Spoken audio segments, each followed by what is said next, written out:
Check it out. Throw your hands up in the sky and wave those boring days goodbye. Time to get loose and have some fun with the champion who's number one. Take it to the hoop with style and grace and let her in and smile. Cover your face, you got finesse and you can rock the best from east to west, cause you can't be less. Yes, yes, sure, play the beat ball. Take your best shot and let it fall. Get it together, play your part. A thrilling game is about to start. Make your selection, lock it in. Let it begin and play to win. Take control with your mind and soul. Your destiny is to reach your goal. Enjoy yourself and have no doubt, cause that's what winning is all about. Come on. Yes, yes, sure, play the beat ball. Take your best shot and let it fall. It's a hip hop, you don't stop. Come on everybody, let's make that shot. Yeah, like that. Grab that, lower it. Ah, there it is. All right, what's up, everybody? This is Francisco here for Sports Goofs number 145, and yeah, let's do this. I'm here. What's up, everybody? Joining me is my good buddy Charles. Charles, how's it going, my dude? It is good. My neck is aggravated. I don't know why. I'll figure out why eventually. I think sometimes I will have my laptop positioned elsewhere, and then if I have to crane to the right, to the left, I suffer a little bit into it. But everything else is fine. I have a very hard dilemma that I'm trying to figure out, and since Andrew's not here, we can take a start off into craziness. Sure. All right, yeah. I'm trying to figure out which platform I want to buy Shredder's Revenge on. Because I can get on the PS5. They didn't make it for the PS5 per se. It's for the PS4 to get the backwards compatibility, and I can get that high def rendering. But it's a 16-bit game, so 2D beat 'em up brawler. Yeah. And originally I was going to pay full price, and I was like, I'll wait till it goes on sale, and then I'll just use points. But I don't really want to use points on that. Splatoon 3 is coming out. I literally will, I guess I'll say on the show, I will literally climax on the idea that I can get Splatoon 3 for like $5. You know me. You know how I am. Yeah. Saving 60 means so much more than saving 20 when I waste my money doing other things. And I waste, like, I'll buy chocolate that's $13, but it's worth it. And what I have to give for that? But it depends. And then for the Switch, it's full. So tech time, your PS5 upscales to HDR 2160, so that's your 4K stuff at high processing speed, and I have Ramona. Your Switch highest processing can be 1080p, but if you have an OLED Switch, you can get the screen resolution be a little bit higher from viewing it, but I also have Ramona. So I've been kind of investigating a little bit because some things matter also a little bit more besides graphics, frame rate, and the Switch's frame rate is debatable. If it's not really Nintendo made, Nintendo structured, sometimes the frame rate dips. However, 2D action brawler, what I looked into, and this is what I was literally investigating before, like, there's a reason why I'm an attorney. I am investigating before we start the show, gameplay comparisons on graphics. If I notice any stutter slow up rates, from what I noticed with the Switch is that it slows up a little bit with 6 people playing, because you can play a maximum of 6 people. But the PlayStation's only stuck locally to being 4 people, and you don't even get to the 6. You can get to the 6 online. And I doubt I'll have 6 people playing my Switch unless we go out to travel. Because if I buy that game on the Switch or the PlayStation, it's never getting deleted. I'll tell you that right now. Yeah. It's never getting deleted. It's like a gig of memory space. Right. So I'm doing the pros and cons, and part of the acceleration of the decision making is that $22.49 10% deal is only good for tomorrow for the Switch, but it's good until the 30th on the PS5. And I kind of like all my 2D games to be on my Switch as well. It is an easier preference for whatever reason, because it's easier to play when you're outside, if you're going places, if you're seeing family, if you're stuck to child birthday parties, child graduations, baptism. My niece's christening, God forbid when that happens, I will literally be there playing as Raphael, messing up Shredder. But I'm trying to figure out, and I think part of it is conducive if you're going to get it, because there is crossplay, but only for Xbox and PC. I'm sure they will establish crossplay elsewhere. And, I don't know if a lot of my friends who like it, but if you get it, you're the person on the Switch. Okay, we've gamed somewhat. It's not as much as it was last year because life, in that sense, but I at least have played games with you. And I'm not gonna lie, it's not out of the question for me to get it on both consoles. If one or the other goes cheap, but more than likely the PlayStation 5 will go cheaper before the Switch does. Mm-hmm. So that is my dilemma. I will hear your input on it of what you have to offer. I think the Pro Controller would be perfect for the game, though. To be honest with you, for the Switch. Yeah, I've the podcast that I listened to, Complete Unnecessary podcast. They had a review of the game. Sounds like it's good. Sounds like it's at the very least an 8 out of 10, right? Mm-hmm. Of course, nothing's perfect, but if you like beat 'em ups, especially the 16-bit era arcade 90s beat 'em ups, then this is exactly what it is for you. And yeah, game length and stuff like that. And look, it's Aiken of the era, so you're just gonna have to deal with a game that's gonna be a little shorter, things like that. I mean, as far as the system is concerned, I'm not sure. And hey, Arger5RGA, we got a new follower here. So there it is. All right, we're here. This is a sports show, everybody, but but yeah, we're over here talking about. I think a new Twitch follower, so thank you. We're just talking about Turtles and I was gonna say Turtles in Time. Man, well, Cowabunga collection is coming as well. Yeah, so if everybody's gonna get their fix of Ninja Turtles at this point. But I mean, portability factor. Look, I only have the two, right? The PC and the Switch, and a game like that, I most likely default to the Switch.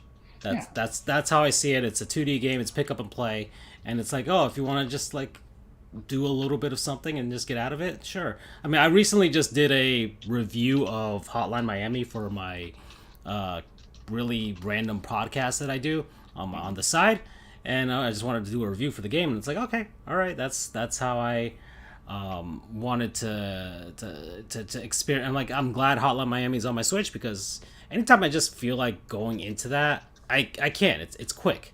It's pick up and play. It's right there. I don't have to set it up and turn it on and then do all the things. And I get it. The PS5 is a little more streamlined than the PC. Gaming PC is a little more cumbersome.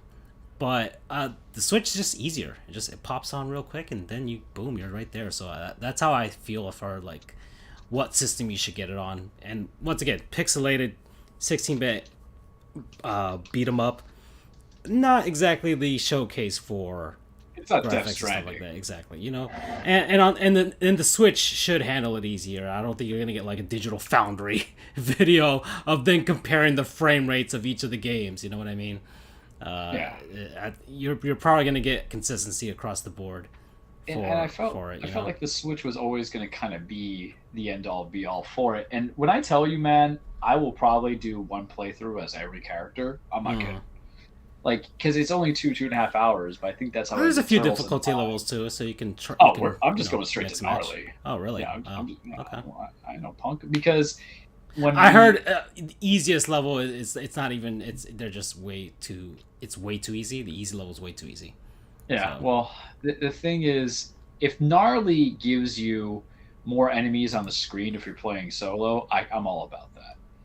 But I literally had spent time as a kid just replaying. That's why I hate the fact that Cowabunga Collection's coming out, because I know me. I'm like, oh, there's ones I never played. Hey, Andrew's popped on here on the chat there, so he's there for now while he's tending to whatever he has to tend to. And speaking of tending, Shesterkin for the New York Rangers won the Vezina Trophy, so there you go. There you go. All right. So I think the conclusion is this. We're probably going to go with the Switch, because the biggest takeaway was portability, and I'm used to playing my 2D games on my Switch. I think only one exception was done to the PS4, PS5, and I also have Hollow Knight, which one day I'll get into because I got that for free. But yeah, I think we'll go for it. It's just I had to strike it today. I'm playing Zelda right now, but I'm afraid if I try to buy it and download it, you just won't hear me, and you're just going to hear live stream reactions. And I have been waiting for Shredder's Revenge for 9 months since they announced it, so I at least want to hear the music and everything. Yeah. If I did a replay on the other Turtles, and that's the thing too, it's an easy show game. Ridiculous, but such an easy show game. We definitely do that. Yeah. Yeah. I'm waiting on physical copy. That's if I go for it. That's what I'll do. See, and I get it, but the fact that I'm paying $35, $10 more, because of the fact that it's with the pizza from Pizza Hut, I'm gonna hate my life. I literally mean, gonna be sorry. It's not so much that I just want a physical copy of the game so I can just have it, and never know what could happen. And at this point, just certain games, especially if they're like for the most part single player experiences, like if I play Ninja Turtles, it'll only just be maybe a few run throughs, and that would be it. And then I'm done. And then I'm done with it. And then I'll just have it there in case whatever. And then I'd rather have a physical copy of that. That's why I no longer get like Pokemon or anything like that. I'd rather have. Can we talk about how those are dropping in price real quick? They got Diamond and Pearl for 30, and I'm just staring at it like, hold on here. Well, it's summer game sales right now. That's kind of the theme so far. If you look on pretty much anything at this point, Xbox, PlayStation, even the Switch, there's a bunch of summer game sales. It's kind of like a bit of a drought period right now before we head up into like fall and stuff like that. I mean, Splatoon's just it's gonna usher in the final portion of the year for me.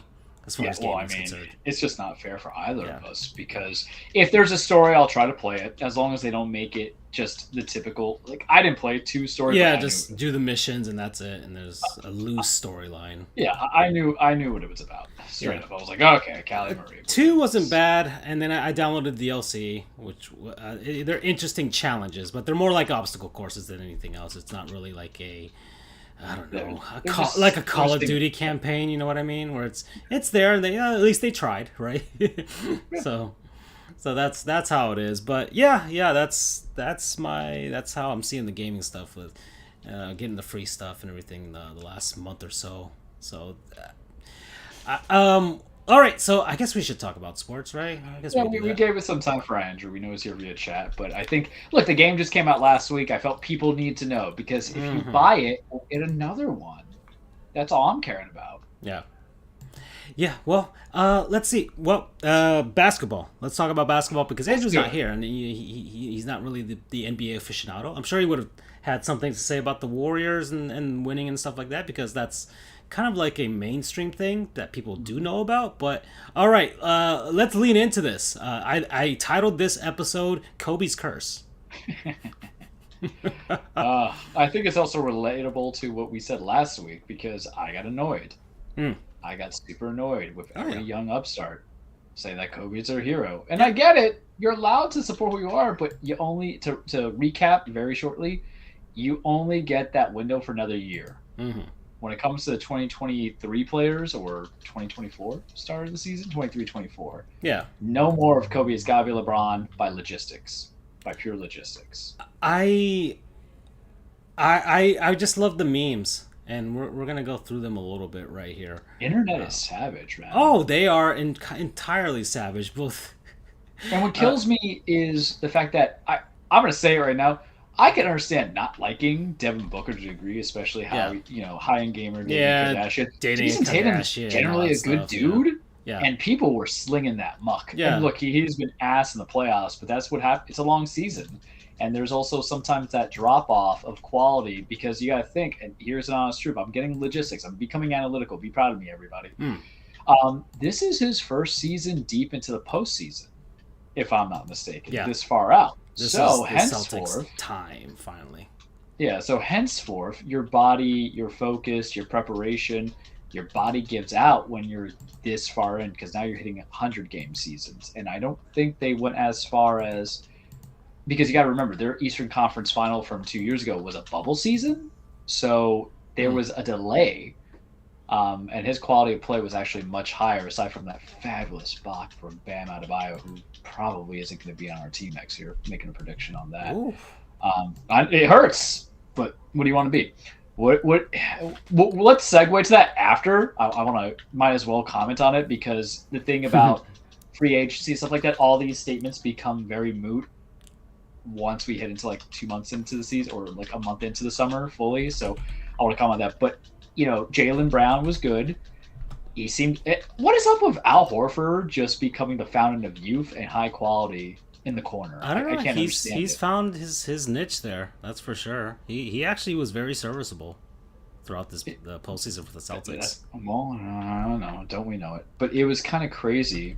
But I did watch the last game, which was shockingly the only game I watched fully because I just wasn't into it.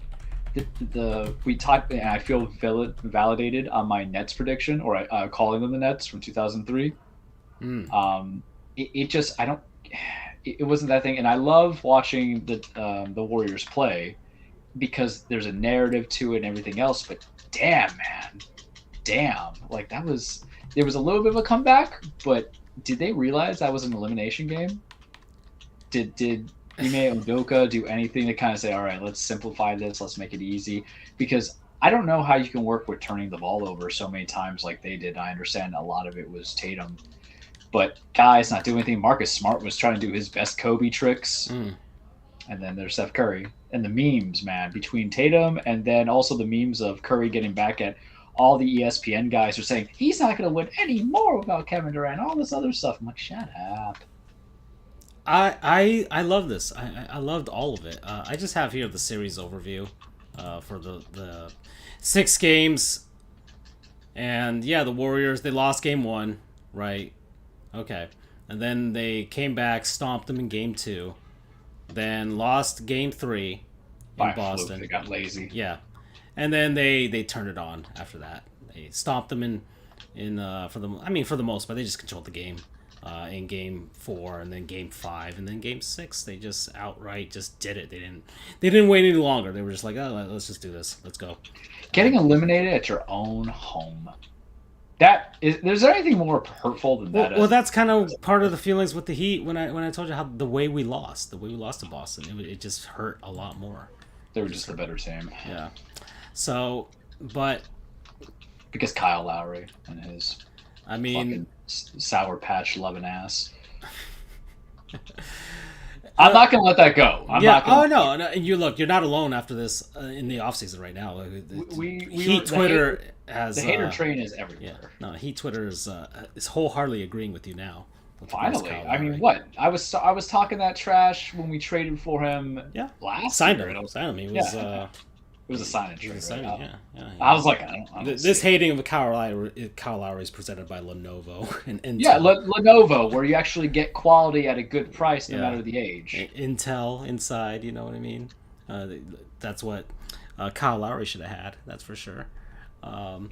You're running on a fucking e-machine. But I do want to go to the memes here. Whatever. The NBA Finals happened. Blah blah blah. You can go to ESPN and Stephen A. Smith, and he has a thing with Skip Bayless right now, which is funny. That was funny. Can we talk about how butthurt all the analysts are because they all were licking Boston's taint? Oh, of course. That's what they wanted. That's what ESPN wanted more than anything. It's what ESPN wanted more than anything. They didn't want to see the Warriors win again. They wanted another Boston team so they could harp up about Boston and stuff like that. That's what they wanted. Because ESPN, as much as people try and connect ESPN to New York, they're in Connecticut, so they're just as connected to Boston. So there is a bias there, and you can't deny it. All right, you cannot deny that there's a bias. That's why guys like Dan Le Batard left. Right, they just couldn't deal with anything outside of that realm of the New York, North Atlantic boys too, because they don't like that Latin flavor. Exactly. They thought mayo was too spicy over in Connecticut. Mm-hmm. Yeah. So that's how I felt with regards to ESPN, and we love hating ESPN on this show. That's the reason the show exists. This show exists because ESPN was doing something that was not catering to me, and I just got sick of it. I'm just like, I'm gonna do my own damn show. I don't care if 10 people only watch it. That's it.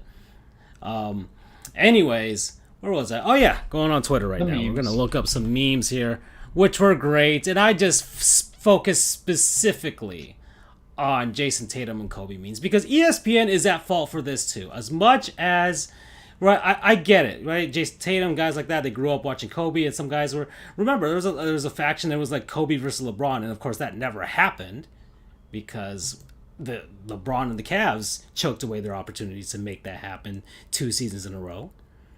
But it was the narrative that Nike was trying to push back in the late 2010s, or the late 2000s, which 2009, 2010.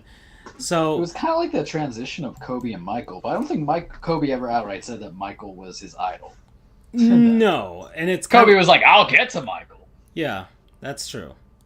I don't. Well, we can't really ask him now, right? But of course, Jason Tatum texted Kobe. He texted a dead man. Okay, so here's the thing. I thought that was a joke. I thought that was like Twitter was doing some stuff until you told me it was actually. Oh no, that was real. That was real. That scares me. Because here we are. Here's the thing. Here we are shitting on Kyrie Irving for being a flat earther, but we have a grown ass man with a child be like, "I texted a dead guy. Let him know how proud I am." I'm like, what? Why would you? My issue is with these young guys trying to evoke the spirit of Kobe Bryant, and it's not working. It's a curse. It is a curse at this point. They're not evoking nothing. Why would you put that on yourself? You made it, like, after all these years, the Celtics, this core of guys that they've got, which they tried to label a big three. ESPN tried that. They tried to push that the Celtics have a big three, right? They have a mid three. That's what they have right now. Who's the third? Marcus Smart. Smart and Jaylen Brown combined is your number two. Well, no, that's what they think is the three: Brown, Smart, and Tatum. And I like Marcus Smart. We talked about it on the last show. I liked watching him in Oklahoma and everything like that. They're not bad guys. They're all like those other two guys are solid players, but they're not like big three. That's not what. That's not big three is if you were on your own. They have a big one. That's Tatum. They got a superstar. That's good. Well, Brown maybe can get there now. But the idea of a big three is that if you were on your own team with no other talent, you can lead them deep into the playoffs. That's a big three concept. It's what Chris Bosh. We talk about Wade and we talk about LeBron, but Chris Bosh had nothing when his time in Toronto, and he kept them afloat. We love Chris Bosh. Yeah. All right, so here's the first one. It's the image of this. Is that a kid? This kid, whatever, this British kid, or whatever that. No, it's a meme of like the little white kid staring down. Yeah, staring down from the window. Disapprovingly. Kobe Bryant looking at Jason Tatum and the Celtics right now. There's one. Then another one from Lake Show Yo. They said Tatum loved Kobe so much he couldn't let the Celtics pass the Lakers in titles. That's a good one. And that's another thing, right? I get that a lot of players nowadays are not as understanding of the rivalry. Yeah, or hateful as players were back in the day. I understand that, but you play for the Boston Celtics, huh? I thought you were hating the camaraderie. Everybody else assigned something. I don't mind the camaraderie and stuff like that sometimes, but there is room. I feel like there is a lack of hatred in professional sports right now. That aside from hockey, I think hockey still has that era of guys will hate each other.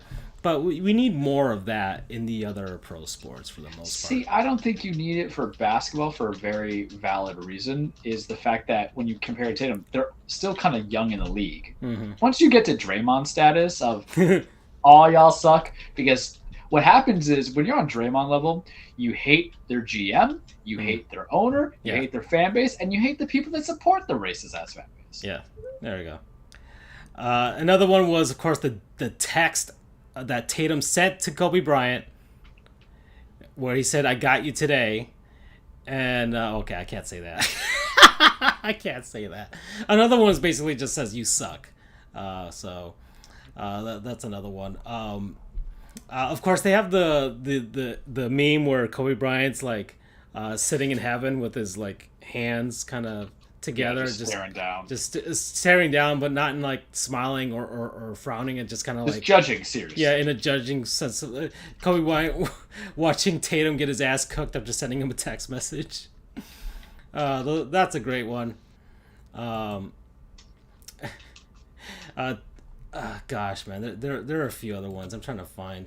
I mean, here's the thing. I don't even think they were the best memes of the finals. Are you ready for this? Yeah. The Jordan Poole Malika Andrew memes are hysterical to me. About how he becomes like superpowered every time he sees her on the courtyard. That's true. I'm like, as first off, I don't want to be that creepy guy, but I can get the jokes. But then I realized Jordan Poole's only like 24, 23. Yeah.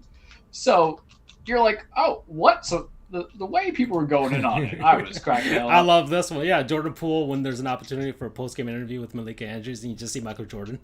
Yeah.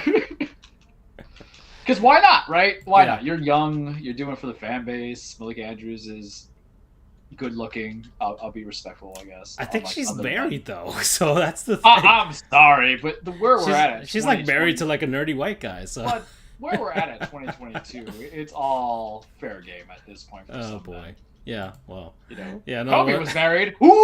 Oh. All right. Woo. I'll take that happily as my best inside joke of the day. All right. Poor Andrew. Yeah. He's just sitting there, like, you guys are insulting a dead man. I'm insulting a cheater. Yeah. Well, I'm not. I'm just sick of the Kobe stuff right now. I just am. I think it's disingenuous. I think they're very much. It's So, not. They're trying way too hard with it. Can I tell you why I think Tatum went as far and publicized and everything? I think it was publicist. I think it's his agent. Because part of the thing is you think about the interviews, you think about I stuff that just gets don't set up. understand why you would put that pressure on yourself. That's It's the not, thing. It's because I don't want to be that guy, but he's young and he's getting influenced by other people. Because is Jason Tatum a baller or is Jason Tatum a brand man? I don't think they're guys trying to make him a brand guy. But I mean, you see him with like his kid and stuff like that, Yeah. and things like that. They're creating like this wholesome thing around him, which is good. I like that. I mean, there's very few Karl players that Malone's like not that, a family man, but he was a brand man. He had a Oh, nickname. Yeah. Yeah. What? He's a rapist too. I'm not gonna. Yeah. No. Oh yeah. No. We don't defend Karl Malone. I'm not disagreeing there. Oh yeah. I'm saying. I'll say it right now. We don't defend Karl Malone. Yeah. We acknowledge Karl Malone was a player, baller, but the Karl player. Malone Yeah. had sex with a 16-year-old, got her pregnant, petitioned for like paternity. So that's statutory rape. Mm-hmm. Jazz fans don't even like him like that. So there's a reason why he was in Space Jam, kids. But Tatum, is he a brand guy? So how do you make a guy who's not a brand? Because Jason Tatum wasn't even the sexy Celtics pick, right? For a while for people. So you have to do the build up.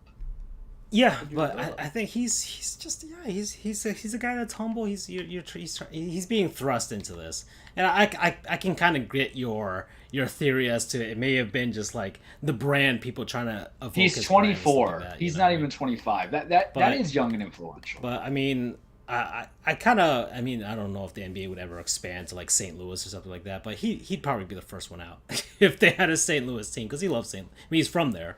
He's a huge Cardinals and even St. Louis Blues fan. So, anyways, that's an aside. And like I said, we don't hate Tatum. He's one of the good ones, but I don't know. Just the problem is himself. You know what out I mean? of all the series, he laid it up there. Yeah, but out of all the series to shut down in, this was not the series. Well, it would have been easier to go the Jaylen Brown route and then still lose, as opposed to just all this and now you're just made fun of, because that's gonna. NBA fans, NBA Twitter, they do not have short-term memory. No. I'll see dudes bring up stuff. I was like, oh, remember this guy who got like messed up by Andre Kirilenko? And there I am on Wikipedia. I'm like, holy shit, god damn, holy smack! Like they have the best memory. He was cooked by this guy. You're like, you're gonna remember it. Yeah. Dudes still bring up Matthew Dellavedova winning a title. I think he's over in like true. Australia now. And they talk about Steph's legacy. Where there's like, oh yeah, when it was just LeBron James and Matthew Dellavedova. That's 8 years ago, and the fan base still hated it. So good luck, Jason. So hold on. Where do we go from here? We're half an hour in, or just about. I'll give the Bam Adebayo 5 minute spiel if you want. Sure, let's do it, because then after this we have to do the handsomest Eastern Conference NBA head coaches, and you gotta crown the handsomest NBA head coach now that the season's over. And you know what's weird? Man, we don't even have any downtime after this because we're jumping straight into the draft and then the free agency period. Like, there's no downtime, which I kind of don't like. I kind of would like a month or so before we go into it, and maybe just this off season, because this is kind of like the first one where they're trying to still squeeze everything in after the COVID stuff. But even the NHL is doing it, because after after the Stanley Cup Finals, July 7th is like the draft for the NHL. So, Yep. It's all, and there's no room. the NBA draft is this Thursday, and I've got my stupid self penned up for a torture stream. Yeah. And the thing is, I only know like the first 5 picks, man. And then So I'm gonna TT Washington. I'm gonna sit down and struggle there. Well, that'll be fun for me. But well, whatever. I'll order in some food, try and get some stuff going. I don't know, and I'll see if I lose my mind by the end of it, which I probably will.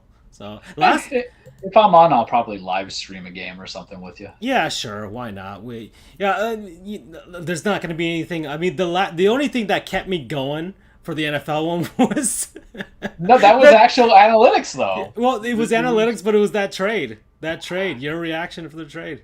Yeah, that was worst night of my life. Worst night of my life so far. On the show, at the very least. Yeah. I'm gonna bring in some humor for it, but I think my dog dying stung less than AJ Brown. Oh, Just randomly taken. I was like, damn.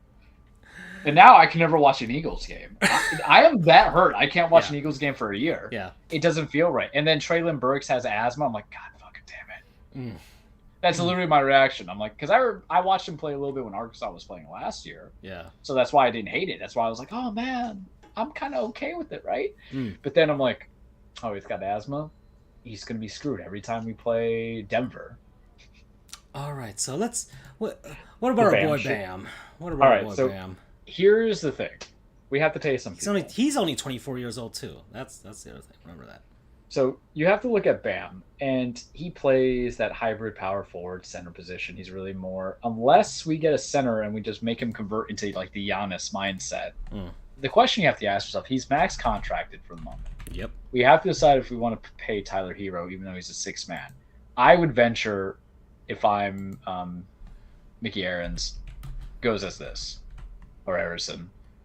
Yes, you pay Tyler, because he's a 6th man who might become a starter one day. You got to find something to do with Duncan Robinson's contract, right? It's just an impossibility. Yeah, you're not playing him, so yeah. And he didn't do anything wrong. It's just he wasn't the best man to win. Yeah. That's what it came down to.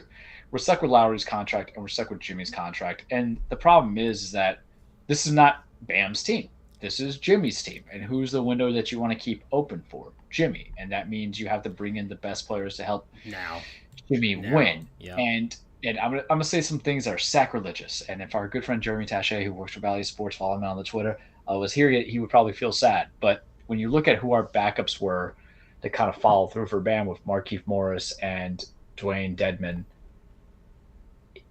is there any evolution that we're going to get from Bam Adebayo if we stuck for the next 3 years to have him complete that contract? Is he going to be able to shape his game to be able to fast break? I've got his entire career here. He started back in 2017-18 season. And remember who he was behind? 5 seasons completed so far. Well, not Udonis. Hassan. Yes. So, let's see. He has, for the most part, he's averaged about, let's say around 65, 70, 75 games. Like, he's been relatively healthy for the most part this past season. He only played 56 games. That's probably, he's been more injured than before. His average minutes have gone higher. He's averaging around 33 at this point, or 28.2 in total, but more like in the 30 range now as far as minutes played. He is averaging for his career 13.5 points. Yeah, which is fine. And this past season was his best one. In those 56 games, although limited, 56 games, 19.1 points per game. That's what he's scoring right now. But he didn't play when it mattered most that's in the postseason. Yeah. And my thought conclusion is his playoff this past postseason he was averaging 14.8 points per game. Which, if he's your quote unquote number 2 guy, it's not really cutting it at this point. Especially in this day's NBA. That worked back in, let's say, the 2000s. That could have worked in the 2000s. But a number 2 guy behind Jimmy, he's got to score more on average. He had flashes of that.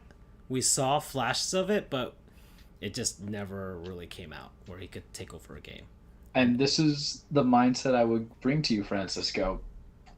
Do you see him evolving the other way that two top superstars at their position evolved, of Giannis and Embiid, where they became the facilitators? They can run the point, they can rebound. I don't need him to shoot the three, but it does add some diversity to shoot the three. And I think if the answer is clear cut no, you have to think of what is the best interest of the team for Jimmy's window. Yeah. Obviously, Kyle is not. He didn't make a single 3-pointer in his career so far. I think. Yeah. So that's the hard part, because I think you can get some. And here's the other question I would ask you: what's the difference between Miles Turner and Bam Adebayo right now, aside from injuries? Ooh, I think the contracts, are flying. Yeah, so if I can get it on a cheaper end, like I'm gonna check out Miles Turner's contract right now, because I think he's at the max, but a different max or bird rights, and he's 26. So you're talking about a 2-year differential. And I like Miles Turner. I know the Pacers always trying to trade him, but the Pacers are also stupid.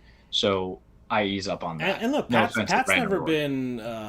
Pat Riley's never had the, I guess, isn't afraid to deal a guy like this.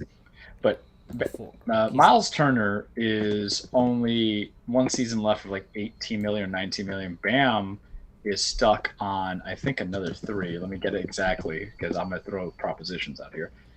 Bam is signed a 5-year, $163 million contract. And that was, come on, where was the website I was on? Because this was like the stuff that gets the brains going. So his salary is good up until 25, 26, and he's going to go from 28, 30, 32, 34, 37 million. That's throughout the projected years. Whereas I rather just put Miles Turner on a prove-it contract. I'd rather trade him and Duncan Robinson for Malcolm Brogdon and Miles Turner, and I'm getting same quality players. I'm getting Malcolm Brogdon just to be kind of like the possible replacement to Kyle and to Tyler. That's just an example. And here's the thing. Bam Adebayo is a clear-cut Rick Carlisle guy. Hands down. Rick Carlisle is over there coaching in Indianapolis now. Big position center who just moves around a bit. There you go. Because I don't see it improving. And if you really want to maximize the one window for Jimmy. Because this is all Jimmy's team. And we're not going to have Jimmy for long. And unfortunately, we're going to have to either suck ass and be lucky in the draft pool, or we're going to have to just find another big free agent to make him our team. Yeah. Bradley Beal. Yeah. But that's just my suspicion. Trade him now while the iron's hot. Give him to Indy. Why not? Because the thing is, there's no other big man. And mind you, if there's nobody who's going to take Bam for that contract and everything, then fine. We will keep Bam. Because he's like a number 5 or 6 of his position. I mean, I think you can make the argument that Porzingis is better at his position, even though he's injured all the time, just because of the versatility in his play. Yeah. But he does get to the foul line often as well. He's got more range. He's got a more of an offensive game for the most part. Yeah.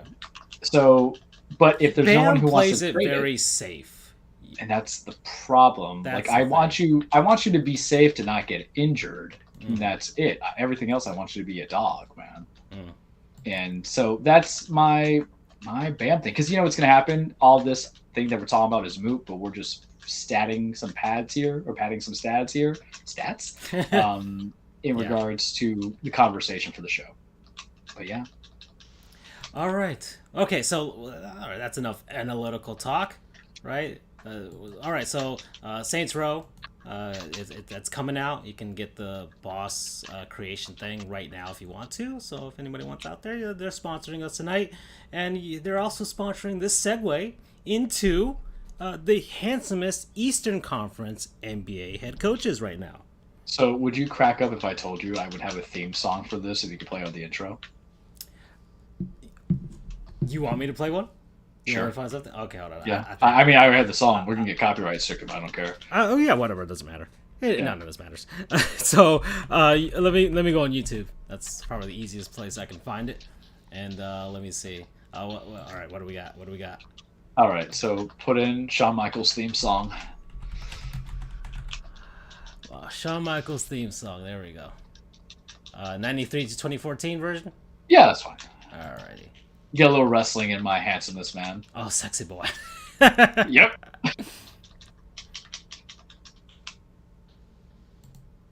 Hold on, I'm waiting for these ads to go through before I actually play it.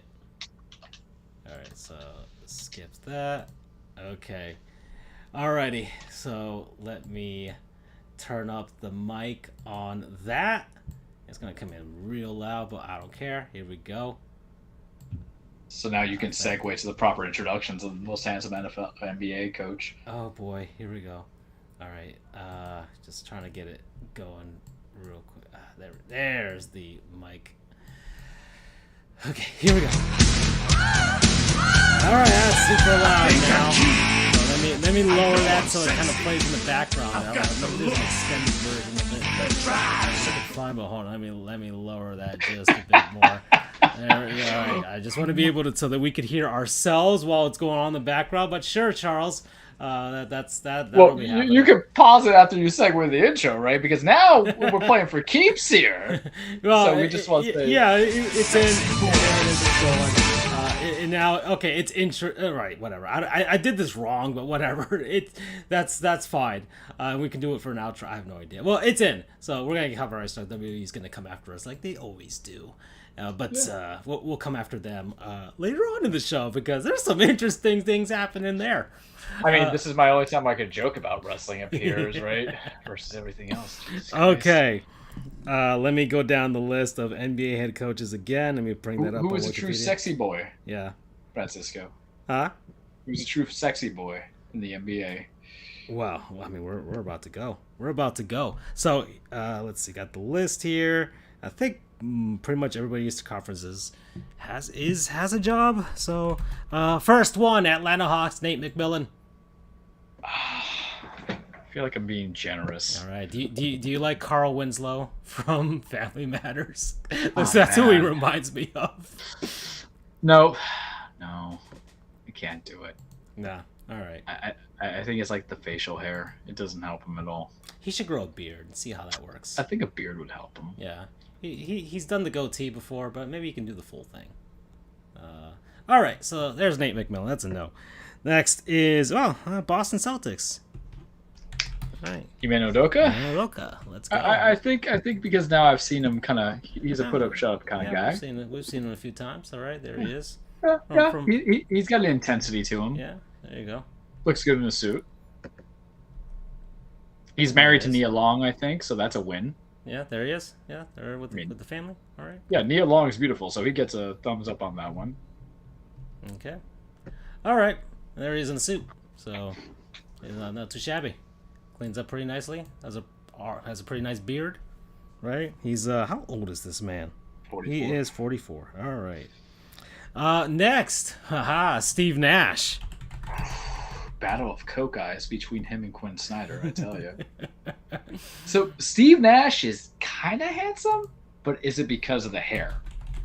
And understand this, with the NBA, a lot of guys are bald or shaved head. I mean, he's in shape. He's in cardio shape for sure. That's for sure. Yeah. And his hair kind of He's fixes Canadian, it out a little bit. Plays hockey, plays some soccer. Some variety there. Like I thought he was fugly as a player, but like wine, you age better. Yeah, there he is in Brooklyn, right? Not too shabby. All right. I'll give him a handsome. All right. Okay, Steve Nash. There you go. Next, the Charlotte Hornets haven't hired a coach. No, because that's right. There was they know they're in this competition. We can't do this pressure. I read something that Michael Jordan interviewed Mike D'Antoni. That would be like the worst thing he could do. I don't think Mike D'Antoni could deal with LeVar Ball's personality whatsoever. All right. Next is Billy Donovan out in Chicago. Billy's kind of handsome. There he is. Very stern look to him. Yeah. Yeah. He's looked the same for the most part. He's the hair's gotten a little grayer for sure, but he's for the most part has looked the same. I think it's because he has that intense look to him. Yeah. He even when he played, like you see it when he played there too. Yeah, but yeah. There you go. Billy Donovan screams dangerous. He's dangerous, Billy Donovan. There he is with a smile. Not too bad. All right. Okay. I'll dock him some points for being a former Gators head coach, but yeah. but he's a winner. Yeah, well. And it's back to backs. All right, next is JB Bickerstaff out in Cleveland. All right, so maybe this is what Nate McMillan would look like if he had a beard. My God. They kind of look a little similar, a little bit. Kind of, yeah. I'm not even feeling the beard that much, man. Let me go on my own Google so I can go from there. Like, I don't think he's not attractive looking, but I don't know if he's handsome. Average dude. Yeah. I mean, I appreciate him just for getting a chance because he made the Rockets relevant there. Yeah. I forgot he was the head coach for them. I don't know. His facial reactions. I'm looking at some of the stuff. Photos. All right. Yeah. That's fine. I can't do it. Sorry, JB. Next, Dwayne Casey out in Detroit. Dwayne Casey doesn't age, man. No, he does not. He does not. Dwayne Casey's handsome. Yeah? You're going to give it to him? All right. Yeah, I'm going to give it to him. Okay. I'm giving it to him. Next, so Dwayne Casey. So next we've got, let's see, Rick Carlisle. Rick Carlisle is not fucking handsome. Yeah, now that he's gone bald too. We've been mentioning like Rick Scott Voldemort comparisons a couple times in this tournament, so I feel like it's just apropos. But Rick Carlisle, and also apparently he's a dick, so it goes from there. Yeah. I like Rick Carlisle. I think he's a damn good coach. Rick Carlisle is not a handsome coach now. Yeah, even when he had hair, it wasn't really that great. Okay. Next we've got come on, Spo. Eric Spoelstra is fucking handsome. Mm-hmm. He's everything. You know how we said Dave Filipino Roberts? jeans, that's for sure. Hair, man. Yeah.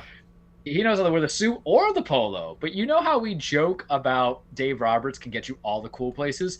This is the manager in the NBA that can get you all the cool connect. Think on it. He coached LeBron, Wade. Mm-hmm. He was there when Shaq was around. He knows Pat Riley. He's coached Jimmy. Yeah. He even made Hassan Whiteside look cool. And that is saying something. Mm-hmm. Yeah, there we go. Spo. We support Spo. Yeah. All right. With no biasness at all. All right, next, Mike Budenholzer out in Milwaukee. Mike Budenholzer gets a point for the beard. if you look, so when I typed it in on Google, there's a specific entry just for the beard alone. So I wish sometimes people had access to our chats because, aside from our NSA and feds who are watching it and looking at us like, what the hell? So. You know how we make that running joke of mayo is too spicy for people? Mike Budenholzer, when he didn't have the beard, was the textbook definition of people who I thought mayo was too spicy. There he is, the photo when he was with the Hawks, and yeah. He grows a beard. Growing beard. He dates one Latina, grows a beard. He just goes, Oroz Capoyo!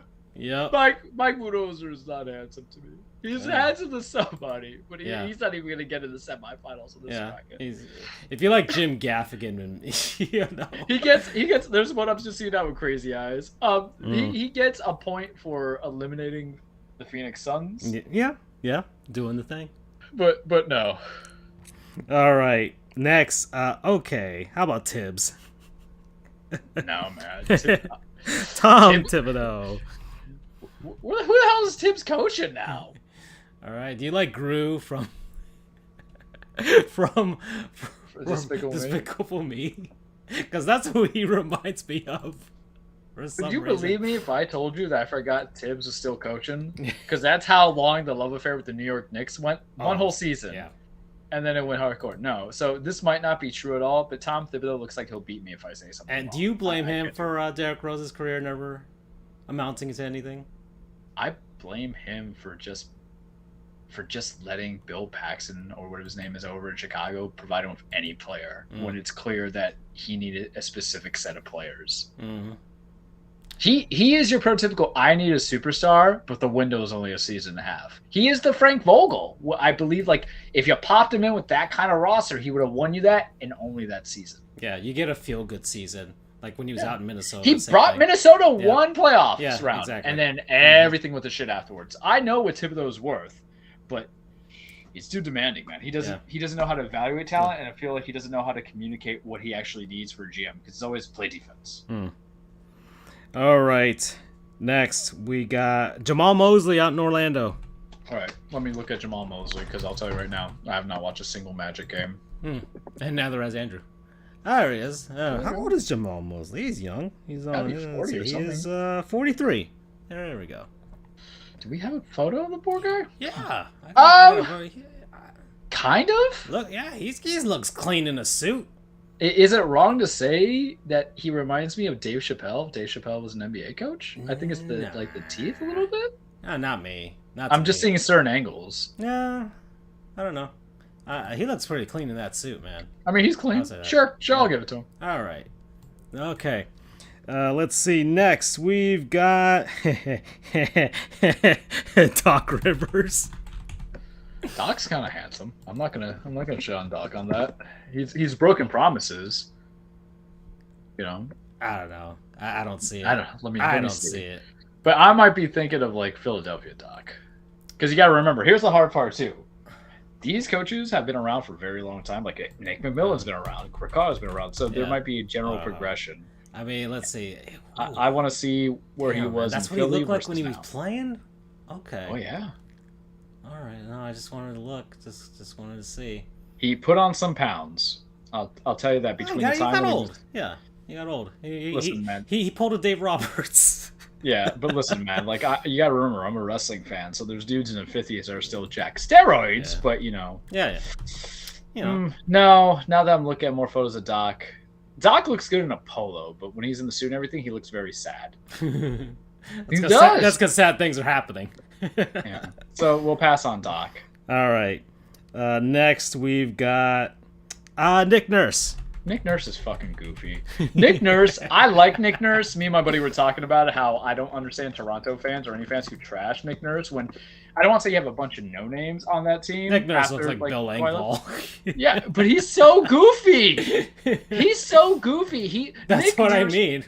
How do I want to say this delicately? I don't think I can.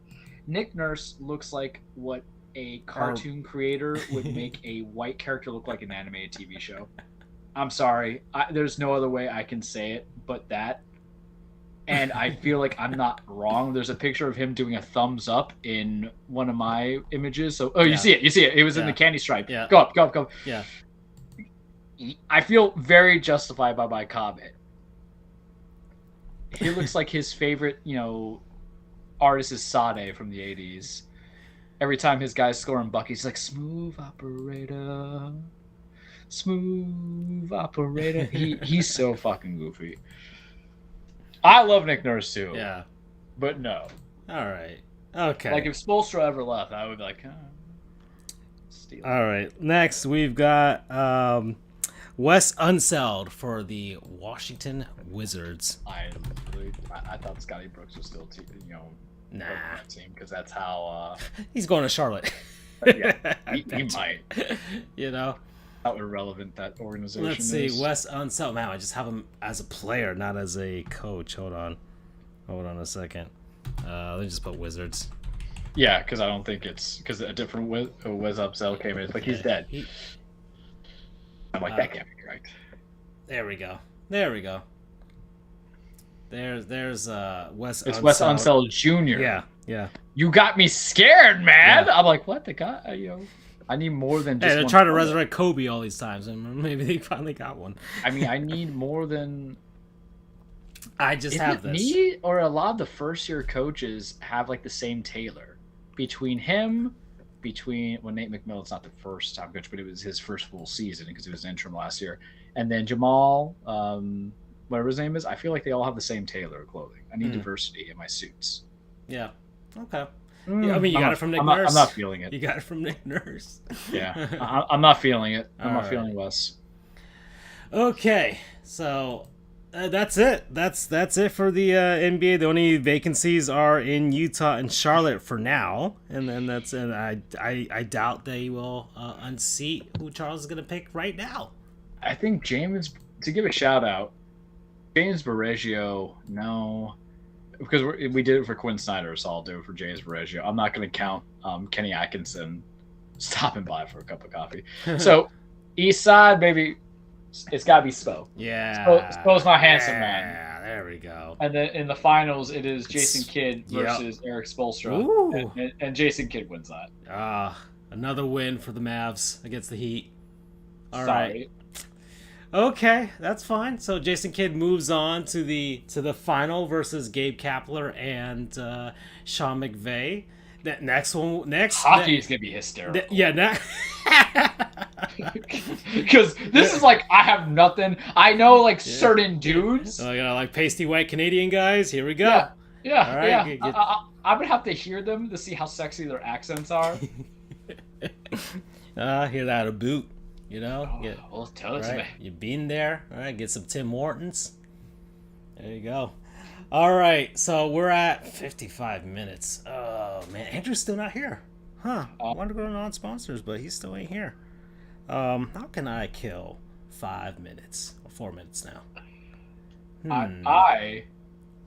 Damn it, I kind of want him for baseball on this one, though. Yeah. Our group chat conversation last night. I'm still not over that. Oh, because I went on the deep dive, man. Oh yeah, no, that was an actual analytical thing that I saw. I'm like, oh, okay. Well, because what matters to me, preview for everybody listening, what matters to me most is Garrett Cole getting his contract. Yeah. Living up to that contract, the expectations. Almost had the no, one earned run, didn't leave anybody. It was Holmes that did, and I'm like, this doesn't make sense. And part of the problem, it's the runners that you're responsible for. I mean, it's always been. I mean, I get that, but how I'm looking at it is that he only let one guy in, and the guys that he set up was like in second, but Holmes is the one that lit up the double, the score. And I can get if it's on third and it's a single, but there was something amiss, and I'm like, this isn't, because you know what happens is now they've removed the analytics to add quality starts. Yeah, I'm going to quality start. And I hate that because there is a sense of oversimplifying. And in my baseball for analytics, I like analytics to have certain things for baseball. I like the whole slashing scale for hitters.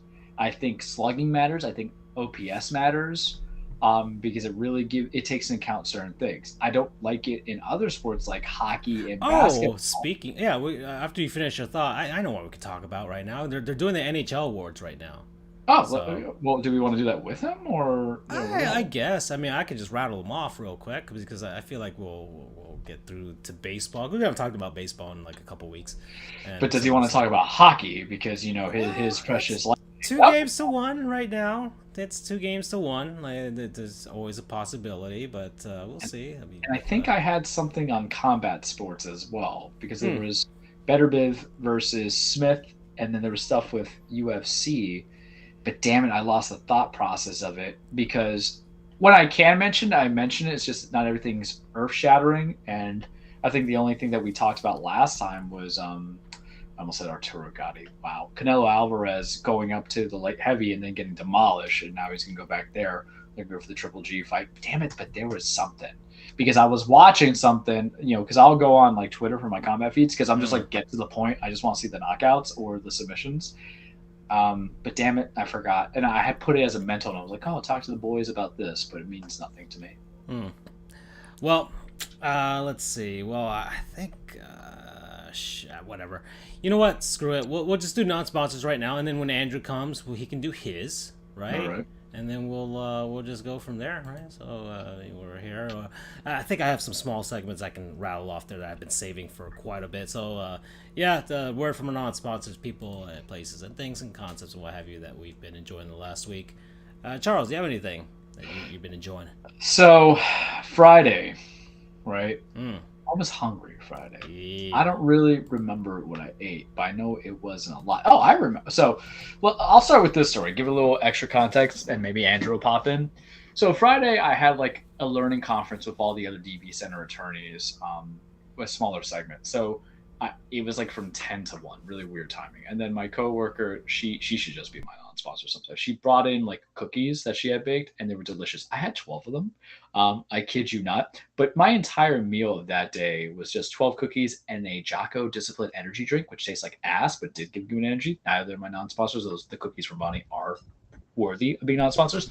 But I got home because I left the office at like 3 that day because I have a lot of PTO that's building up that's almost at max. So I'm like taking some short Fridays until I take my big vacation. So I go, I'm at home. I'm continuing my Stranger Things catch up because we call it the white people show in the chat. I feel like people need context sometimes. Look, season 4 is really good. I'm not even gonna lie. I finally caught up with the Kate Bush scene, and now I know. But I was starving, man. I was so hungry, and it has been a bit. And for when I say a bit, it has been like 2 weeks since I had a little taco in my life. And I love tacos. I'm a taco fiend. And I understand what everybody's saying right now who knows me if they're listening. Oh, no, Charles. You don't like the right kind of tacos. You like those gourmet tacos from Taco Shack. You don't get the real ones tacos with the onion cilantro. I know. I don't discriminate against my tacos. I just like all tacos. I open arms. But I want some Taco Shack, Francisco. So I ordered 3 tacos. They now have chicken empanada. So I ordered a chicken empanada, and it's so good because it's like a Caribbean jerk chicken empanada. So I'm like, ooh. And I ordered their version of platanos. Taco Shack and Stewart. Yes, and I ordered their platanos, which I wish they gave me more. Get excited! I'm already excited. You know, but it was just cool. I forgot. I ordered the the cowboy. I ordered the carne. I ordered and the mojo chicken. And the empanada was so good too. And I smashed that. I ate all of it. All of it, Francisco. Right, that's 3 tacos, an empanada, and cut-sized, bite-sized platanos with like a soda or iced tea. And man, it was only like $20 too. That's the crazy part. And it was just looking right now. Worth it, and it was so good. And I love to go there. I usually get salad. They got the chicken. They got the ground beef, the pork, the birria. Oh yeah, they have a Cuban form of it, so they'll have like little diced pork and then the little shoestring fries.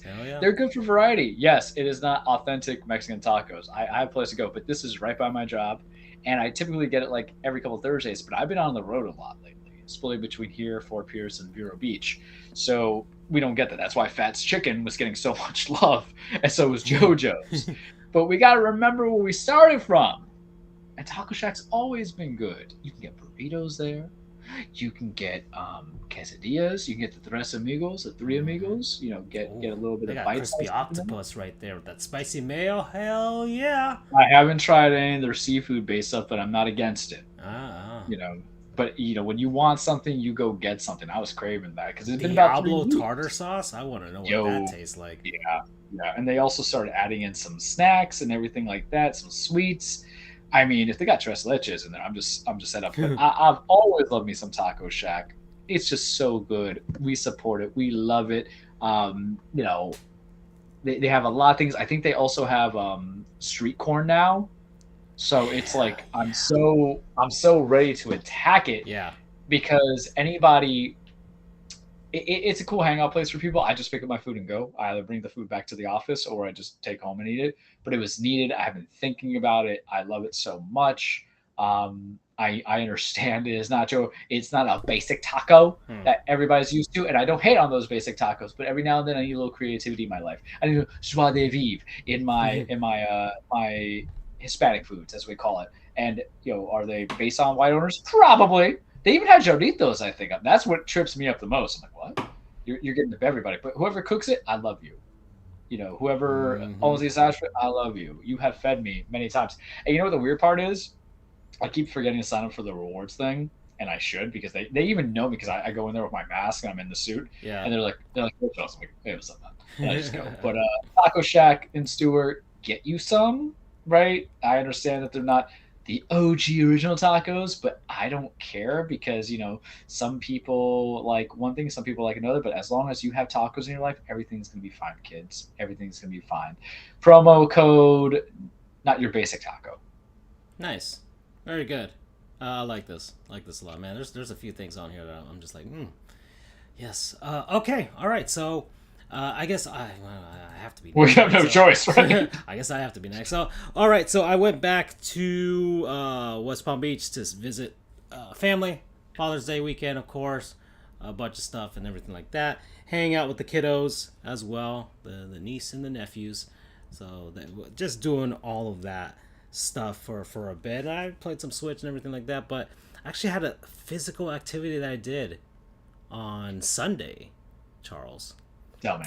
So, very very out of character, but for me. But hey, man, you gotta do it for the children.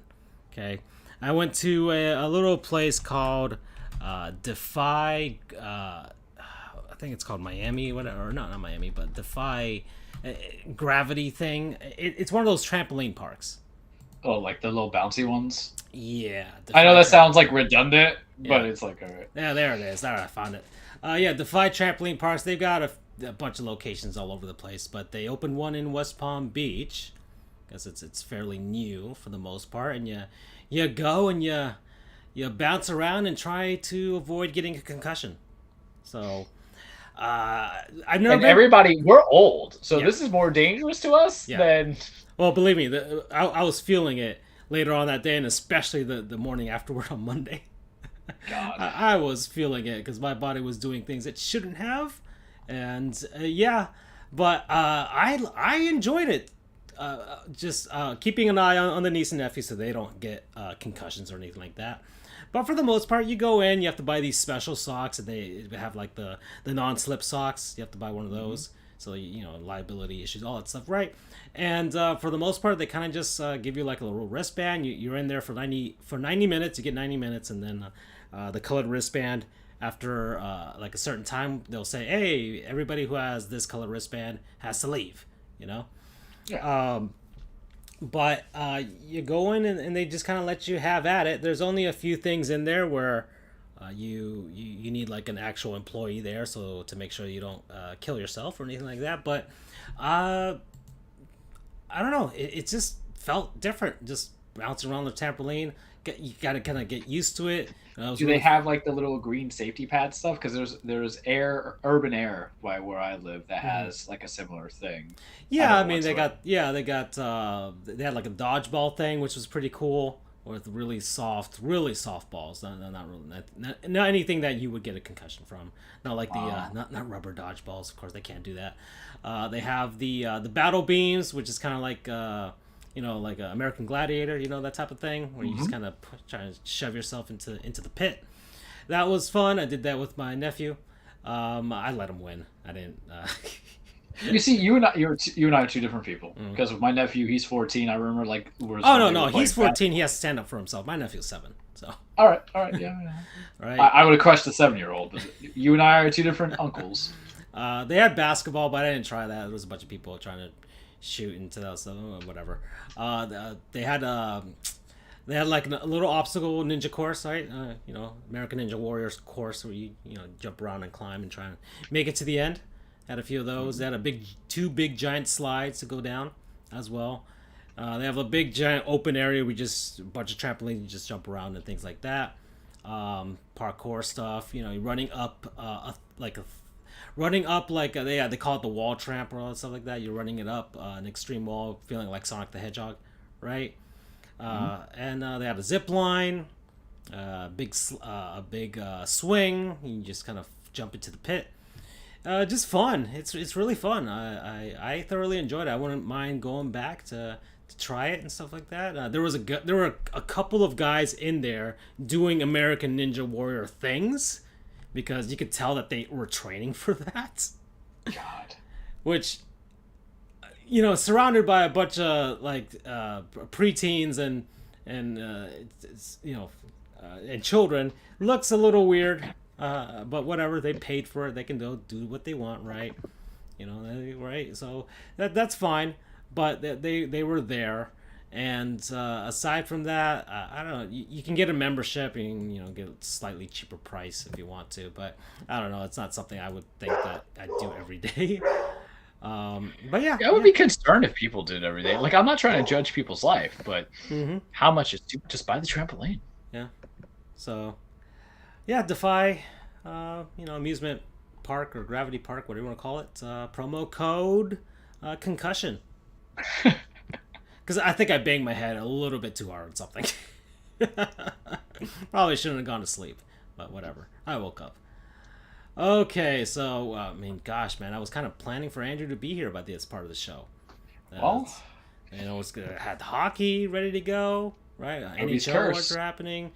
Baseball a little bit, especially with the recent series between the Yanks and the Rays, and the conversation you guys had.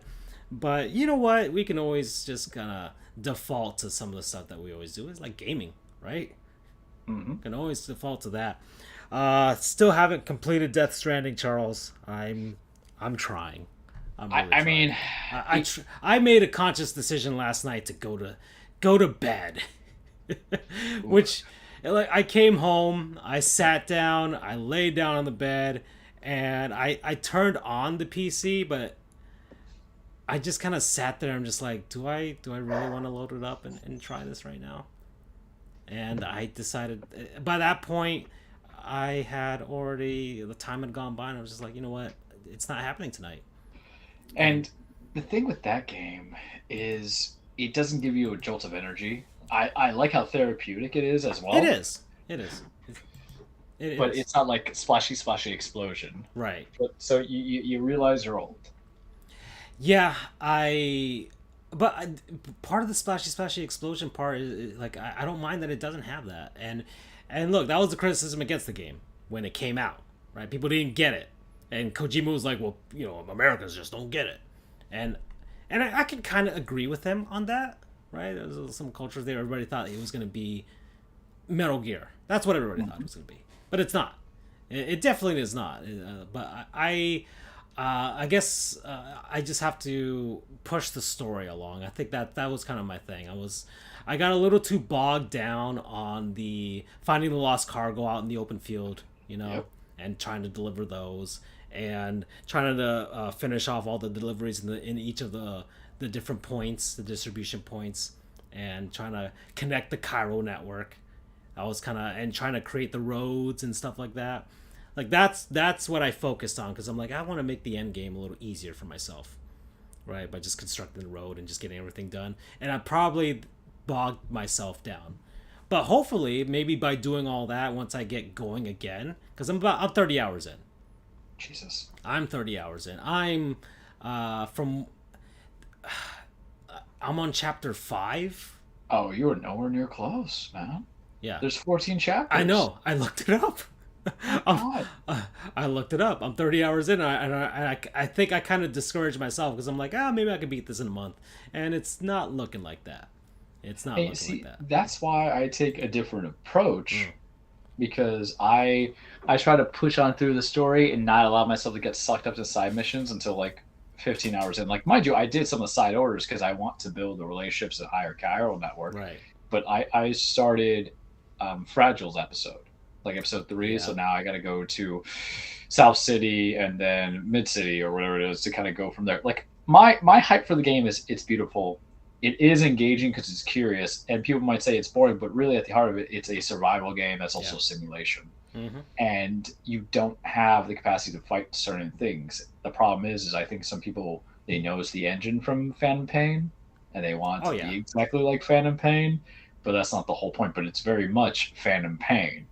I'm so curious to invest into it, but here's the thing: if I keep it to a story component, I think I'll be happy with it, because unless I'm getting weaponry and all this stuff, because you don't get money, you don't get all the things there, but it's just interesting. And yeah, you eventually start getting better equipment gear. to take care of the BTs and even the mules. Yeah, the mules I mean, themselves. I gotta tell you though, after the boss in episode 2, I knew I was in to be in. Yeah. Because I thought that was very cool. Because you don't very want to clever. play. Yeah, you don't want to play a game that puts you at a disadvantage the entire time. That's for a long. It's not like the game Outlast or even like Silent Hill, where they're digestible games at like 10, 12 hours, and that's it, because you really are weaponless for the majority of the game. But Death Stranding is a very good game. You just have to. It's kind of like, you know how people tell you to give Dark Souls a try, and you're like, but I don't want to die and have to learn placements of killing things, over and over again. Mm-hmm. The same thing I would say with Death Stranding, because it might not be the immediate hit that you need, but it's very cinematic, and it's a very poetic is the word I'll actually use. I mean, granted, the problem is Kojima is a little pretentious. Where obviously, like, you have a weapon little. called right. I'm being kind because we both support him, I know. but we have him with like strands, and then with knots, and then which Sam Porter bridges. So a lot of it's on the nose, but it is good. It's enjoyable. And Andrew jumps on, so this is perfect. Hey guys, Hi, what's up, dude? We got. I have lesson of the day. If you can afford it, get a car that isn't going to break down every couple of months. No. Sometimes it's more about where life leads you before you can actually do it. But I feel you. And speaking of vehicles that break, there actually some relatively breaking news. There was a plane crash at Miami International less than an hour ago. This is literally how he joins the show. Woe to him! Woe to people on the plane. Oh boy. So just kind of the Cliff's notes. It was a plane scheduled to land, I think 5:30. So it may have actually been longer than the news article said, but it was coming in from Santo Domingo, Dominican Republic. When it landed, the landing gear collapsed. Oh, okay. All right. Not like. Okay. So it wasn't like total destruction. It was, It's kind of like the wheels fell off in a sense, right? Right. Kind of skid. Some fire, some fuel spill. Only 3 people had to go to the hospital for minor injuries. Otherwise, yeah. But it blocked up the highway where I was driving. I was driving on the 836. Oh, boy. Damn. Okay. Well, welcome back, Andrew. I'm glad I left work earlier than. All right. Well, we just did a word from non-sponsor. So, do you have a non-sponsor so we can just kind of, have you talk about what you were enjoying over the last week? Or we can loop back around when you get it. Yeah, I'm still kind of settling in here. So. Yeah. Okay. Well, let's. Gosh, where do we go from here? Let's talk about baseball. We haven't talked about baseball in a while, right? Oh, I want to talk hockey. You want to talk hockey? You want to? I told you. All right. Well, yeah, we already got the basketball talk out of the way, and the NHL awards are happening. Well, it just happened. So, all right, Andrew. So, where do you want to go? NHL awards, Stanley Cup. Oh, we can start with the NHL awards. I haven't seen who won, so. Oh, okay. So this will be a interesting endeavor for you. And we went through the handsomest NBA head coaches. Ooh, which conference? We finished the Eastern Conference and we crowned a champion. Right. Who? So the Who won? Who won? Jason Kidd defeated Eric Spoelstra. So the Dallas Mavericks defeated the Heat once again. And Nick Nurse is fucking goofy. Yeah. So Andrew's return is sponsored by Orbix. Okay, your favorite cities, airports, and aircraft start flying in a flight sim. So there you go. Oh my god! Wow. That's funny.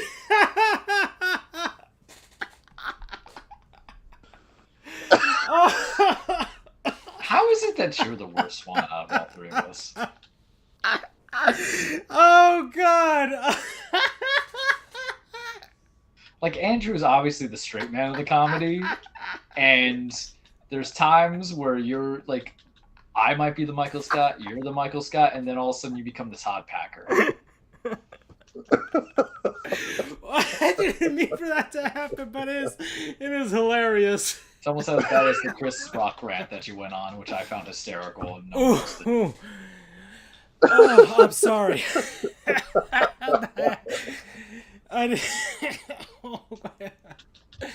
Oh, where were we? What happened? I lost a bit of control there. Yeah. NHL awards. NHL awards. There we go. Yeah. I'm surprised you're not going to give a plug to Flight Simulator. Oh, do you want to learn how to not crash a plane? Play this game at Microsoft PC. Okay. So let's see. I just gosh, they still haven't updated. Let me just go. I'm trying to get to the official NHL site. So Keenan Thompson hosted again, by the way. Keeping on that. Interesting. Yeah, well, he was in Mighty Ducks too, so they keep doing that, right? That connection. I'm surprised because NBC, I thought it would be like an ABC person, you know? But anyways, NHL Awards 2022. Give me an actual list here, guys. All right, here we go. All right, so the Calder Trophy For best rookie. Best Rookie of the Year goes to Moritz Seider. Okay. That is one hell of an upset there, if I'm being honest. So Moritz Seider, he beat out Michael Bunting and Trevor Zegras, who, of course, a lot of people like from just some of the shows. Should have been Zegras. I mean, Zegras was, of course, the popular pick, I would say, from a, I guess, perspective of just, some of the flashiness. He had some controversy because he's a guy who actually shows emotion. You know what I mean? Because NHL is kind of like baseball in that there's a bunch of old fogies who just want the players to be all serious and whatnot. But NHL needs to have some personality. So it would have been nice with him. But Moritz Seider from the Detroit Red Wings, defenseman. Okay, let's see. What was his stats for this season? Let's see. He played all 82 games, scored 7 goals. Man, a whopping 43 assists. So 50 points total this season, -9, but whatever. He's on Detroit. They're still rebuilding. They're getting there, but they're still not there yet. But I fear for the day when the Red Wings are good again, because the same guy that helped build those Lightning right now is building those Red Wings. Yeah, So, Stevie Y. Yeah, and so Norris Trophy for the As best. for best defenseman. Yes, is Cale Makar. Not surprising. Yep. Beat out Victor Hedman and Roman Josi from A Nashville. lot of people are saying that Cale Makar is the heir apparent to Hedman. I could see that. But there's some people already saying that he's better, and I strongly disagree with that. Because Hedman is still... I think he's been a finalist in 6 straight seasons. Yeah.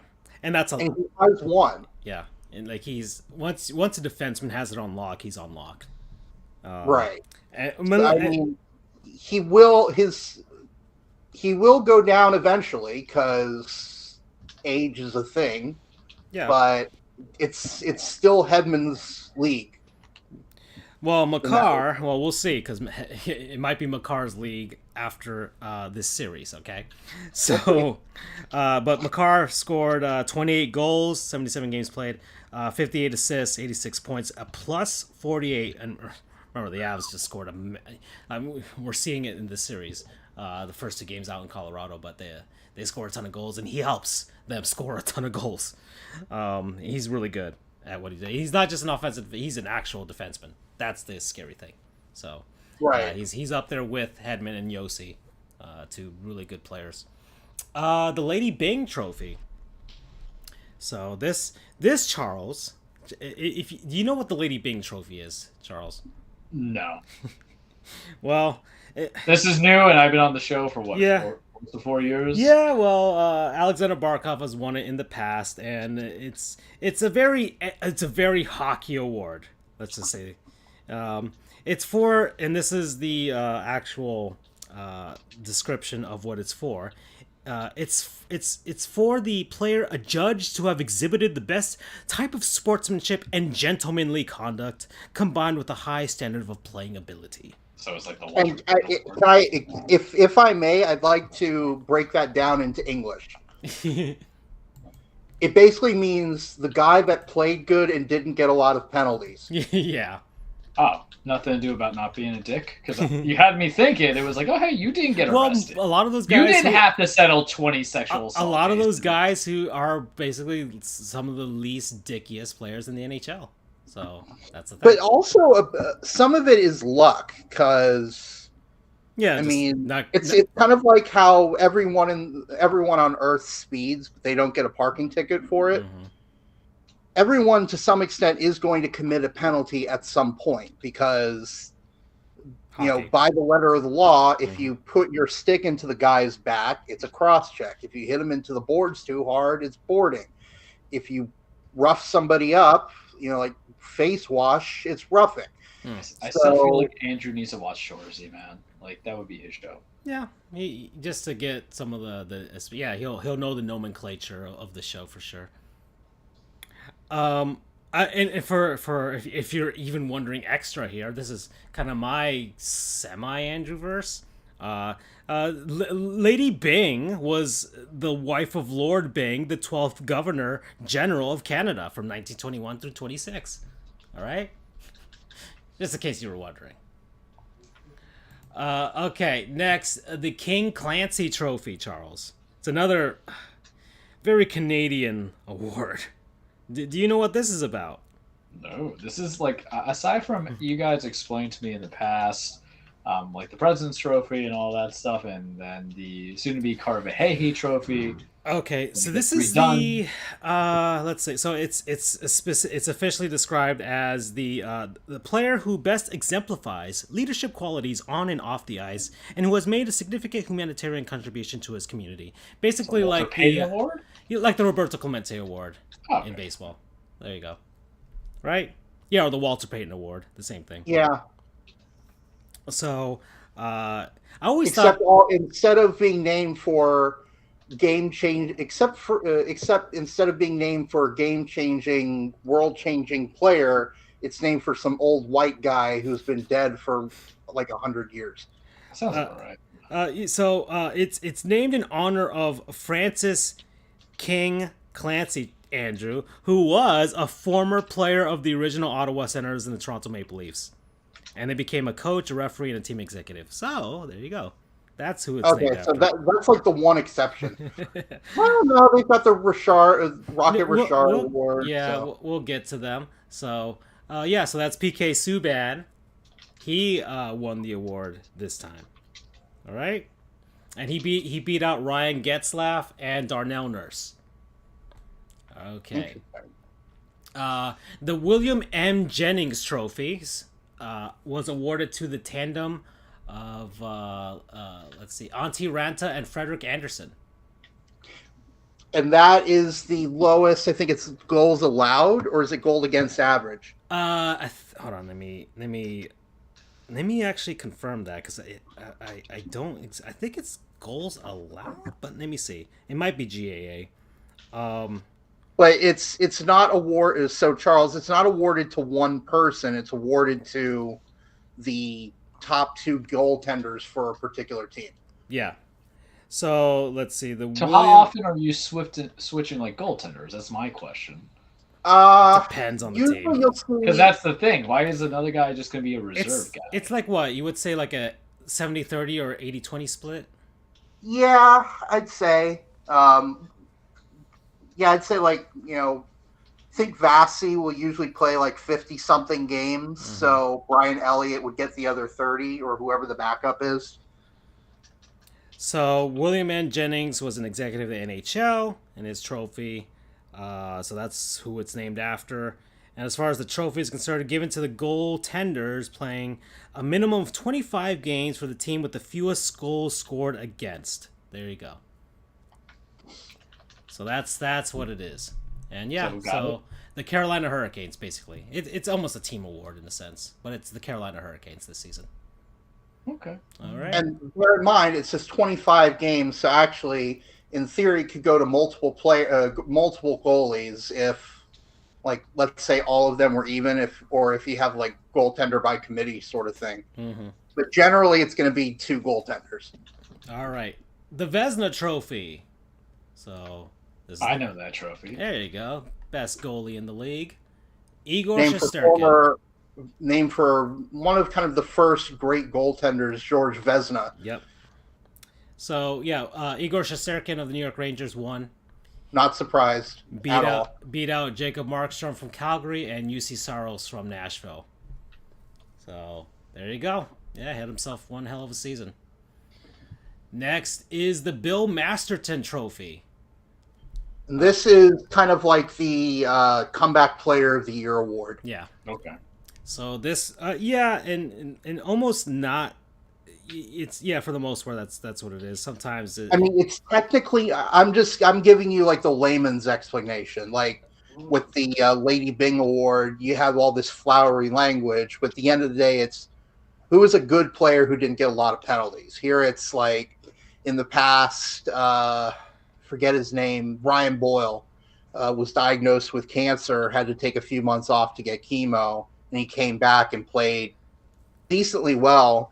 Considering that he was a grinder player, he's not like a superstar, and he got the award. So it's that kind of thing. It's officially labeled as who best exemplifies the qualities of perseverance, sportsmanship, and dedication to ice hockey.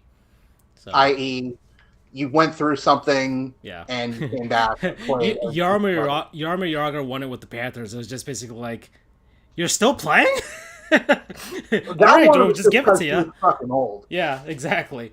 So this season went to Carey Price. Makes sense. Beat out Kevin Hayes and Zdeno Chara.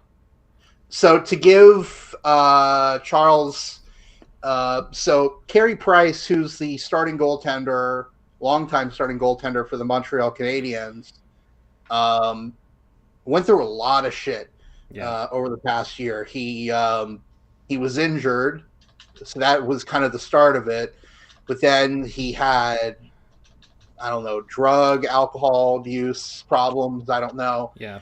So he publicly, which was very brave of him, I have to fully admit, said that he was going into their the NHL player assistance program, which is kind of like league supported rehab, I guess. And then he had a setback with his injury rehab, and he finally came back at the end of the season, played like, I don't know, 3 games maybe. Yeah. But it was the fact that he got through all of that and still made it back to play that gave him the award. So, all right. Well, good on you, Carey. I'm very proud of you. I'm happy that you were able to get through that. I remember reading about that. We might have mentioned it on the show when it did happen. Just basically mentioned, hey, go get your help, man. Go do your thing. Next is the Selk Trophy. So Selkie. Yeah, the Selkie Trophy. Yeah, I always say Selk. The Selkie Trophy. It's awarded to the forward who demonstrates the most skill in the defensive component of the game. So these are your best two-way players. A guy, an offensive, a forward that can actually play defense. This season, and lo and behold, Patrice Bergeron has won it again. My boy Patrice Bergeron of the Boston Bruins. You're thinking of Marchand. Oh. No, yeah, well, he's a teammate of Marchand for a long Yeah. time. Right, but Charles's boy is Brad Marchand. Well, he's part of the Brad Marchand. Yeah, exactly. So I support those who are part of the Brad Marchand. Yeah, so Okay. Bergeron, he's had a lock on this award for a long time. He's a future Hall of Famer. He's gonna get his number retired in Boston and all that type of stuff. Elias Lindholm came up as well. He lost out, and so did Alexander Barkov, who hopefully will take over once Bergeron's done with all this. How many times has Bergeron won? Ooh, let me see. He's got the most in NHL history. He's got 5 now. So yeah, he's had it on lock for quite a bit. Next is the Jack Adams, which is the Coach of the Year, and it was Daryl Sutter of the Calgary Flames. So he beat out Andrew Brunette of the Panthers and Gerard Gallant of the Rangers. What does John Cooper have to do? That's your coach, right? That's his name? Yeah. He's won in the past, right? Yeah, but I mean, you're talking about a three-peat, or at least getting there. And I understand they probably had their votes not counting the postseason, but it's still kind of impressive. I don't know. That's just me. Well, I mean, Eric Spoelstra has never won, so yeah. Yeah, but that's cursed in the NBA. Yeah. There's a lot of guys who win Coach of the Year and get fired. Happened to Dwayne Casey, happened to George Karl. Yeah. So let's see.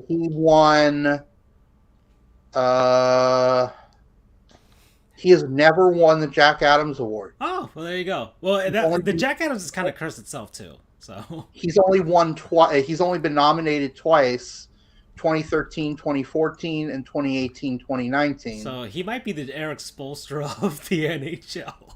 But the let me see. Yeah. All right. Okay, I'm going to say this now. I'm going to say this. John Cooper, please. I'm looking up the stats now. John Cooper, Don't please, or NHL voters, please do not ever give John Cooper the Jack Adams Award. It's the same thing like the NBA Coach of the Year. Because in the 2 years that Cooper's been nominated, we've been swept in the first round. Oh, so that's the secret. So that's what we got to So do. 2013, 2014, we were swept. We were the 2 seed in the Eastern Conference, or 2 seed in the Atlantic, and we were swept in 4 games by Montreal. And then, of course, the 2018-2019 season, we all know what happened there. When we got swept by Columbus, remember that one? Yeah. Andrew, just take over for a bit here. I got the next is the Ted Lindsay Award. So just real quick, just 1 second, all right? I gotta make a quick phone call. Okay, no. I have to look this award up. Ted Lindsay is a former player. Oh yeah, that's right. It used to be called the Lester B. Pearson Award, but it was renamed for Ted Lindsay in 2010. I'm getting Lester was an old man who had some legacy in the game. Prime Minister of Canada. Oh, okay. The Woodrow Wilson Award in baseball goes to... Exactly. See, I in hindsight, I neglected to mention like the Rocket Richard Trophy, which is for most goals. I neglected to mention a few awards that are named after players, but That's just so in strange. hockey, you have a lot of awards that are named after really random old white people. Or is it such Canadian pride? They're like, we're just going to Right. Like the Stanley Cup, and believe me, I would never have the Stanley Cup's name changed ever because it's such an awesome name. But it's named after the guy who bought the damn thing. I mean, that makes sense. But and then actually, fun fact: the championship trophy for the NWHL, which is the National Women's Hockey League, or now called the Premier Hockey League, is called the Isabel Cup, which is named after the daughter of Lord Stanley. That I remember from our first foray into this game. And coincidentally, the reigning champion is the Boston Pride. So Boston rules in women's hockey, at least, not so much in men's hockey right now. No. All right, I'm back. So I was just explaining that I totally forgot that the Ted Lindsay Award used to be the Lester B. Pearson Award. And I was explaining to Charles that this is another one of those, that name was one of those old white guys. He was the Prime Minister of Canada. Yeah. That's all he was. Well, although he did win the Nobel Peace Prize in 1957. But it's not like he played professional hockey or anything. He played in college, and that's it. Yeah. So again, not denigrating or downplaying any of his accomplishments, but it's not like the Cy Young Award where it's actually named after a player. Yeah. Well, most outstanding player in the regular... Oh, yeah, this is the NHLPA's basically MVP, in a sense. And yeah, Austin Matthews. That's what player voted by the players. Yeah, Austin Matthews won out over Roman Josi and Connor McDavid. So there you go. Interesting. And then next is the Rocket Richard, but these are basically based on stats at this point, right? So this is whoever scored the most goals, and that was Austin Matthews, scored 60. And then Rocket obviously was not his first name; it was Maurice. Yeah, but he was a stud of a player back in the 50s and the 60s for the Canadiens.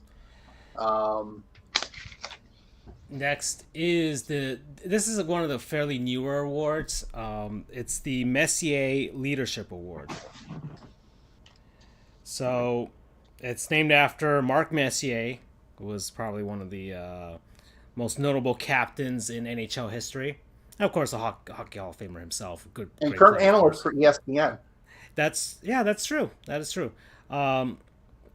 And it's officially known as an award that recognizes an individual as a superior leader within their sport and as a contributing member of society.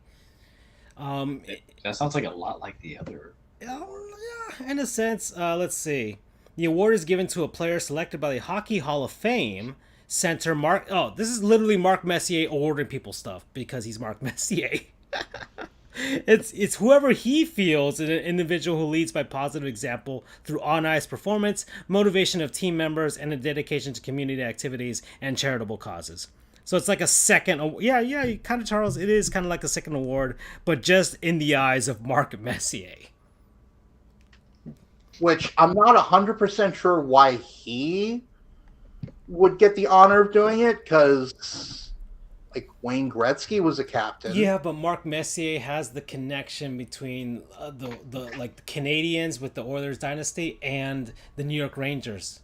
So Messier, because I know Gretzky played for the Rangers too, but it was at the end of his career, and like Messier was like the guy who made the guarantee and all that stuff. Like, I don't know, maybe that's why. Maybe it's all marketing. And I have absolutely nothing against Marc Messier. Yeah. If you're listening, Mark, we would love to have you on the show. Yeah, one of the guys that pulls off the bald look for sure. Follow us on social media, Sports Goofs, FJOJR, Charles the True, Dan Frijoles. Do we have an underscore in Sports Goofs?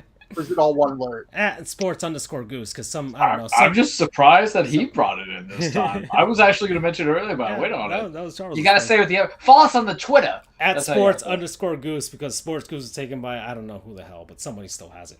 If next time, instead of giving us our cut of the advertising money, we should just use that money to buy Sports Goofs.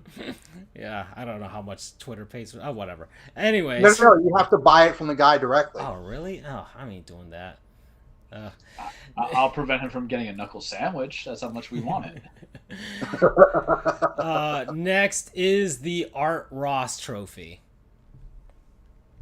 All right, so that one went to this season Connor McDavid. So this is another stats one. It's the player who gets the most points in the season. That's it. And that's points and assists, or that's goals and assists combined. Which I'd like to mention something really quick to my basketball-oriented friend here, Charles. Mm-hmm. In basketball, as I've learned, there's only one assist given per point or per score. You just have the primary. But in hockey, you have a primary and a secondary. So... No, I know that. Okay. Because we've talked about how that should be a stat that's utilized in the NBA instead of plus minuses. All right. And next is the Willie O'Ree Award. This is Willie O'Ree. Willie O'Ree was the first black hockey player. There you go. In the NHL. Oh. And this basically goes to, I guess, not players or anything like that. Or it goes to, like, I guess, people who work for the teams, but, like, regular people. Not like the GM or anything like that, but, like, regular people who work for the team. So... Noel Acton, I don't know who he beat out Meredith Lang and Ryan Francis. I don't know who he works for, but he won. So congratulations. Congratulations to you, sir. And finally, the Hart Trophy. Basically, the league MVP. And it's Austin Matthews. So he just won. So that's who does he play? Not to be confused with the one voted on by the players. Yeah. So this is the league, the Professional Hockey Writers Association. That votes for this, and they awarded it to Austin Matthews, beating out Connor McDavid and Igor Shesterkin. So there you go. For? Now, can I go quick? Matthews is Toronto. Can I do quick Andrew verse? Oh yeah, let's do it. I have to pull this up because I downloaded it on my phone because I found it so fascinating. Raid Shadow Legends. Or maybe it's Orbix. Oh man. And it's Wonderful Flight Simulator. Oh my god. I Damn. Ooh. That was a good one. Okay, so here it is. Mhm. I forget who it was, but there was someone doing an article figuring out why the NHL calls it the Stanley Cup Final, singular, Mhm. and why the NBA calls it the NBA Finals, plural.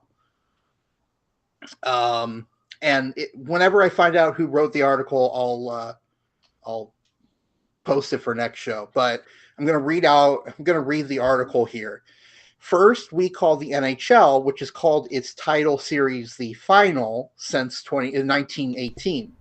Quote, the Stanley Cup Final is the ultimate series that will crown our champion, Frank Brown, the NHL's Group Vice President of Content Integration, said via email. Quote, is a singular event comprised of a series of individual games. While up to 7 games may be played, each game is an individual piece. Together, the individual games comprise the final, just as multiple slices comprise a pie. I found the article, by the way. I'm following it right now. It's from the Chicago Tribune from Of course. 2015, written by Rhiannon Walker. There you go. Rhiannon Walker. There you go. Thank you, Fleetwood Mac. I was not going to say it, but the song immediately came in my head. So thank you, Andrew, for You're welcome. shaming me. After the show, I'm going to have to listen to that song now because now it's stuck in my head. But continuing the quote, the individual games are part of the final, but each is not a final of itself, which is what each game would have to be for the plural finals to be used in reference to a multiple number of those games. So then we call the NBA, which has a variety of names for its title series, but settled on finals in 1986. The NBA, however, could not find any officials who would explain or justify the pluralization. So that the reason I thought of that, the reason I came across that was someone on Twitter was talking about how they were very disappointed in the NBA for pluralizing it when they heard about how the NHL, their reasoning behind just calling it the final. So NBA, if you're listening, Adam Silver, get on board, my friend. Call it the final. Or not, and just leave the NHL to do it correctly, and you can sit in your wrongness for all I care. Well, I don't care at least they got the NBA Finals logo correct again. Yes, I will give them credit for that. They went back to the script. Yeah, because that was always nice and fancy. It always brought some air of sophistication to the occasion. And then for like a couple seasons, especially during the freaking pandemic, they just went with a block script or whatever. So ugly. Ugly. Or not even script, a font. It was just so plain and cold, and they still have it for their other stuff, for like the NBA draft and everything like that. But at the very least, the finals, which deserves something much better, has it now. So I'm happy about that. All right. So that was actually a very brief Andrew verse, but I think I enjoyed it. That was a lot of fun. Yeah. Okay, so we're at an hour and 47 minutes, Andrew. I kind of want to we went way over last time, so I do want to get to the cage earlier. But hey, it's 2-1 Stanley Cup Finals. How do you feel right now so far? Well, I'll keep it brief then, but I would be a lot more worried if it was 3-0. Yeah. But 2-1 is a lot better. I'm not taking much from the win yesterday, just like a lot of people shouldn't have taken a lot from the 7-0 win the other night. I mean, I took something from it because considering how close the first game was, and then all of a sudden we get blown out 7-0, I was wondering, maybe we finally, run out of gas, maybe, potentially. But then they showed that fight, and that's what I was looking for. And I was hoping that the Eastern Conference Final would repeat itself, where you had the crowd chanting "Igor's better," up at Madison Square Garden. We took our lumps in the first 2 games, and then we stormed back to win 4 straight. I'm not saying that we're going to repeat that, because that would be damn hard to do it against Colorado. But at least it shows me that there is still some life in the team. I don't know. I don't know how to phrase it without sounding like I was being defeatist, because I wasn't. But the guys were just looking so slow in the 2 games in Denver. Who knows what it was? It could have been the altitude. That's certainly possible, because they're playing literally a mile above sea level, whereas in Tampa you're basically at sea level. But it shows that the guys are still in there, and their old mantra of basically just not giving up, it's still in there. And it shows Colorado and its fans and the NHL that this series ain't over until the final buzzer sounds, when one team has 4 wins. Obviously, my initial prediction is kaput. I mean, we'll have to see, but We'll be back this next week. this is not going to be. A lot of people were thinking, the Avalanche might sweep them after seeing the first 2 games, but Tampa's still in this baby, and I can't wait to win or lose. This has been an awesome run. Hopefully win, but it just shows they're not giving up, which is fantastic. All right. Okay, so we are heading on over to the cage. Oh man, this is gonna be fun. Oh, stuff has happened. Here we go. And by the way, I just want to give myself a pat on the back for condensing it into such a short amount of time. Indeed, good job. We're at 151. Charles, you ready? I'm very jealous of the fact that he can do that, because I was just buying Shredder's Revenge on my Switch as you were doing it. So I'm like, this is like perfect. So we had the conversation at the beginning of the show, and he finally pulled the trigger. So here we go. Oh, can I just interrupt really quickly? One more thing. I'm sorry. Yeah. The PlayStation Store is selling Goat Simulator 1 for $3. Yeah. I have it.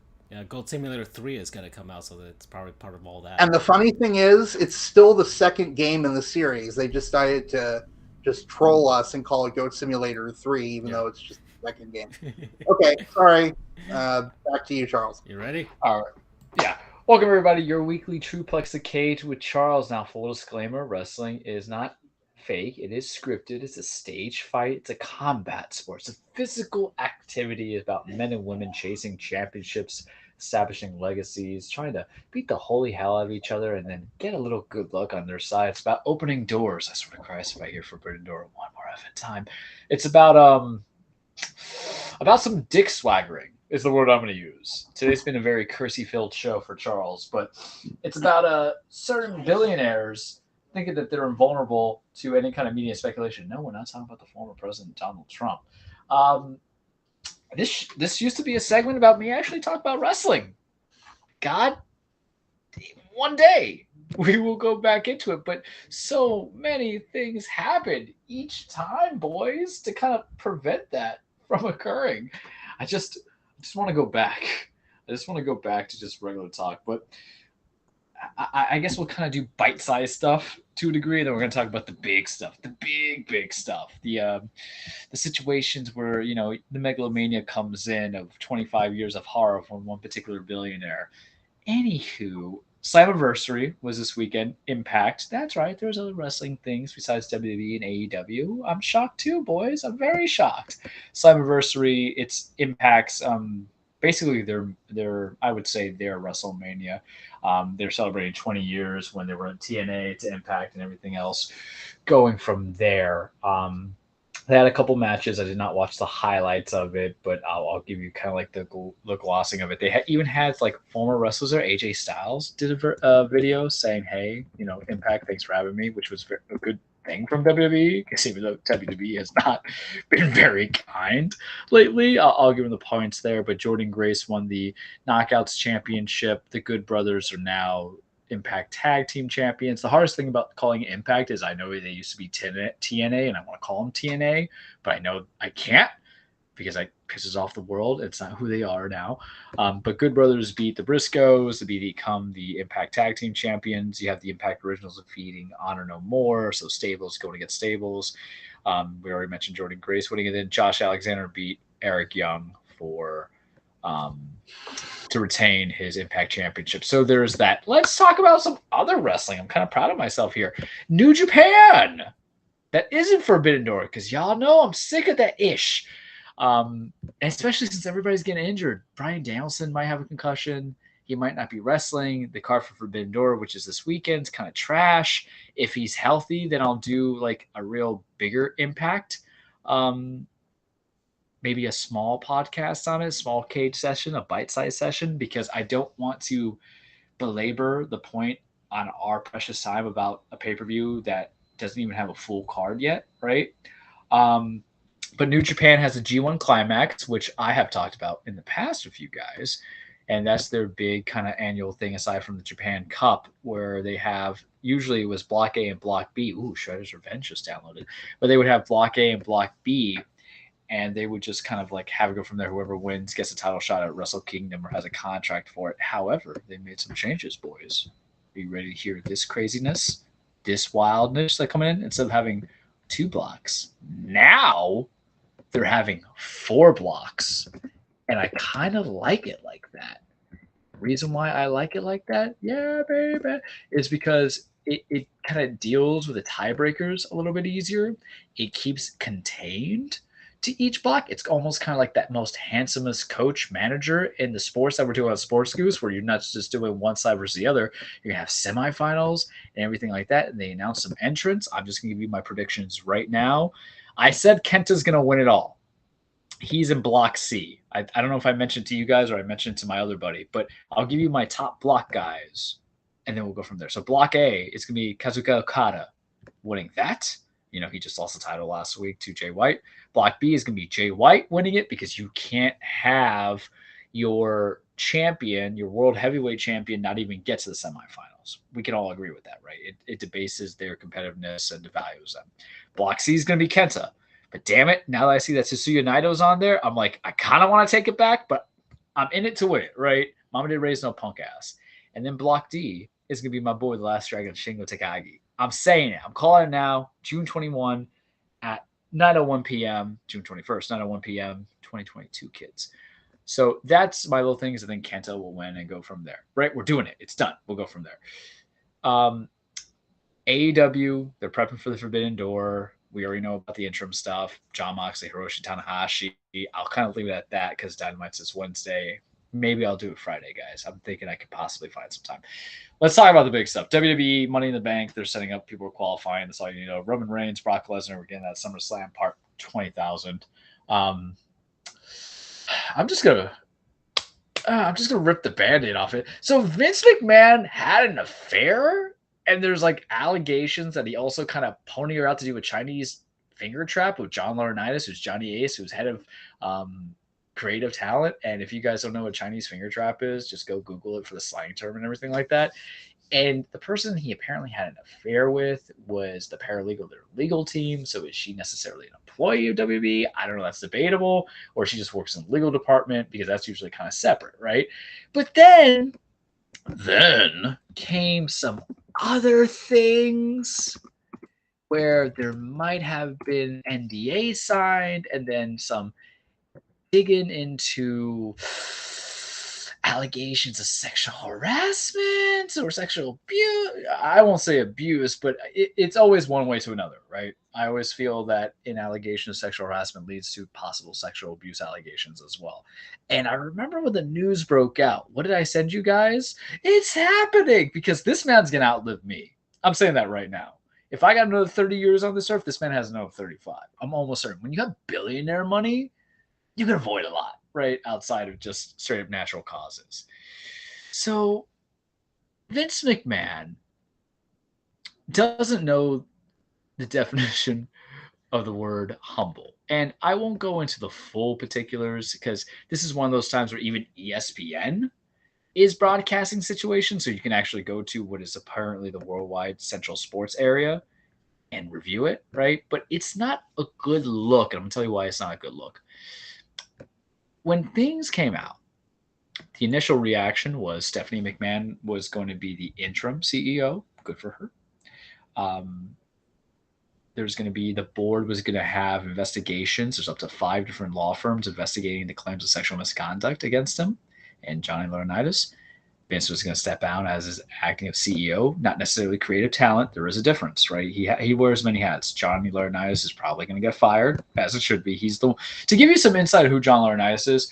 He's the guy who basically says you're fired on all those firings, right? And you think you would just go quietly because I don't think anybody in this country that isn't of a certain upper echelon 1%er likes to tolerate the concept of. Can I say this, Andrew? Am I allowed to say this? You just got to say yes or no. We'll give you the inside of it yet, but just tell me yes or no. Okay. I don't think, aside from the top 1%, is going to be supportive of any kind of white, old, elderly male billionaire having any kind of dick swaggering with allegations of sexual misconduct, sexual abuse. That's only reserved for certain kind of people. We don't encourage that here at Sports Goofs, nor do I think a lot of people do. You think he would go quietly into that good night. That did not happen. This man had the chutzpah to say that he was going to, because all this broke down on Wednesday, boys.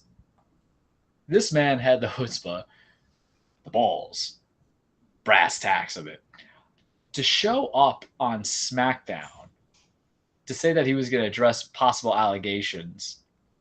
And then he showed up on Raw last night as well. And what he basically did when he showed up for SmackDown was pull this whole then, now, forever crap under a minute. And then on Raw was to say that they're going to celebrate John Cena next month or next week when he comes in because it's been Cena's 20 years of being a wrestler in WWE. And this guy, I sent you the meme of it, is like skipping off like the steel steps coming out of the ring. And this is the look you want to make when you're a publicly traded company that has to have 5 law firms investigating to any sexual misconduct and allegations and the possible passing off of a sexual exploitation to another person in a position of power when it's supposed to be a family-owned business. Oh, and mind you, and yes, it's a consensual affair, and that's why I told Andrew, I'm like, I don't think anything will really come of it. But if they dig deeper and find out other times where Vince has propositioned employees with sexual favors or anything like that, that's where I actually think turns the rock. But mind you, Linda McMahon ain't no slouch. Linda McMahon was part of the Trump administration small business administration leads when he was in office. So not a good look. She also failed many times running for political positions in Vermont, I believe, or Connecticut, one of the places. But no bueno. If I'm the board of directors, the Sox haven't taken a hit. And you know what's crazy? The ratings went up. The ratings went up on SmackDown. They cleared like 2.2 million. Could also be because Roman Reigns was appearing and defending the title because Roman draws. But I'm not gonna lie, I don't have. No, even the casuals knew about this, Charles. Yeah. Right? This is mainstream news that went down. You know. And look, I YouTubed it. I wasn't gonna watch it. I went and have Taco Shack and watch Stranger Things. But the dick swaggering that this man has is both detestable and, I'm not gonna lie, to a certain degree commendable. If he's acting in his manner, because I'm sure he feels he's done nothing wrong, and I'm sure he's had advisement of counsel of other people that he's done nothing wrong. He's just gonna take a couple political hits here in the entertainment places. But the memes have been hysterical because you mean to tell me that the guy that populated bra and panty matches and made beautiful Trish Stratus bark like a dog in the ring was having sexual misconduct? Made people kiss his ass on stage. Yeah, this is what happens when crazy people get money too. I like the Green Goblin one. Shit. That's a good one. My god, that was so good. I was cackling. I have it on the screen. But I'm like, I just want normal wrestling. But if this means, so Johnny Laurinaitis gets fired, that means, or he's on leave, but I think he would be the fall guy. Especially if there was anything. Here's the problem with investigations. It's only as good as far as the investigation takes you. Right, boys? I think you can agree with me with that. on a lot of things, Deshaun Watson. But the issue is now Laurinaitis is out, and you're gonna have Bruce Pritchard taking over creative control. And I'm like, head of talent relation. I'm like, he wasn't good when he did it a couple of years back, and you're having him going back to it again. The rumors backstage is, some fans are liking the fact that Stephanie's there, right? That she's there doing certain things, going from there. I posited it to you. Should we do a You Go Girl? And you were like, hell no. I don't know if you want to do a You Go Girl for being in a position because your daddy's a pervert. Nepotism, yeah. Yeah. Well, who is the next best one? Hunter would be Triple H would be perfect for, like anything of creative talent. But he got all frustrated, right?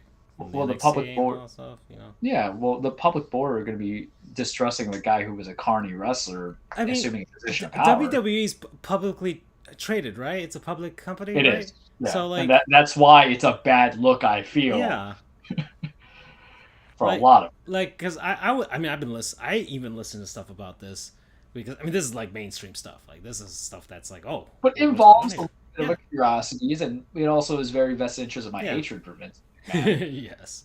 And I was just listening, like, they have a board of like directors and stuff like that. Like, those guys got to be doing what's best for the company now, right? It's not a family-owned business, like you said. It's no longer that facade anymore. They have a facade of it, but now that thing's gonna break down at some point. So that's why, for me, it's if I saw this man couldn't even keep his chill because he has to just whip it out in front of everybody.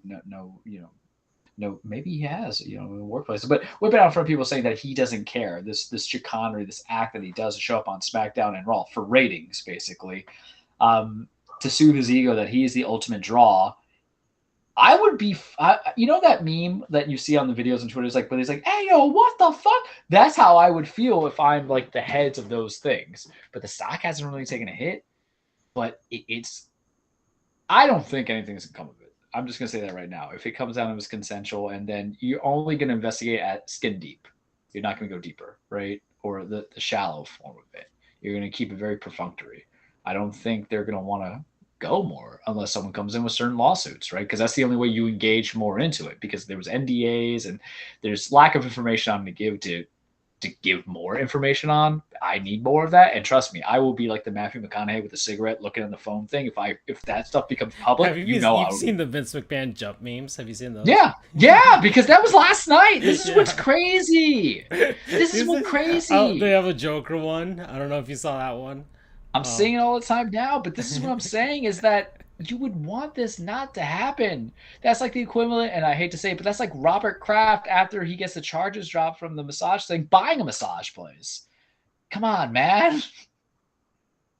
We're going back to the same masseuse. We don't care for Robert Kraft. He's detestable. The guy was a human trafficker. He just won't admit it. I'm just saying. They were able to suppress that video, but, certain things. So now we have this, and Vince is not someone I like. I commend the fact that you became a billionaire off a Carney business.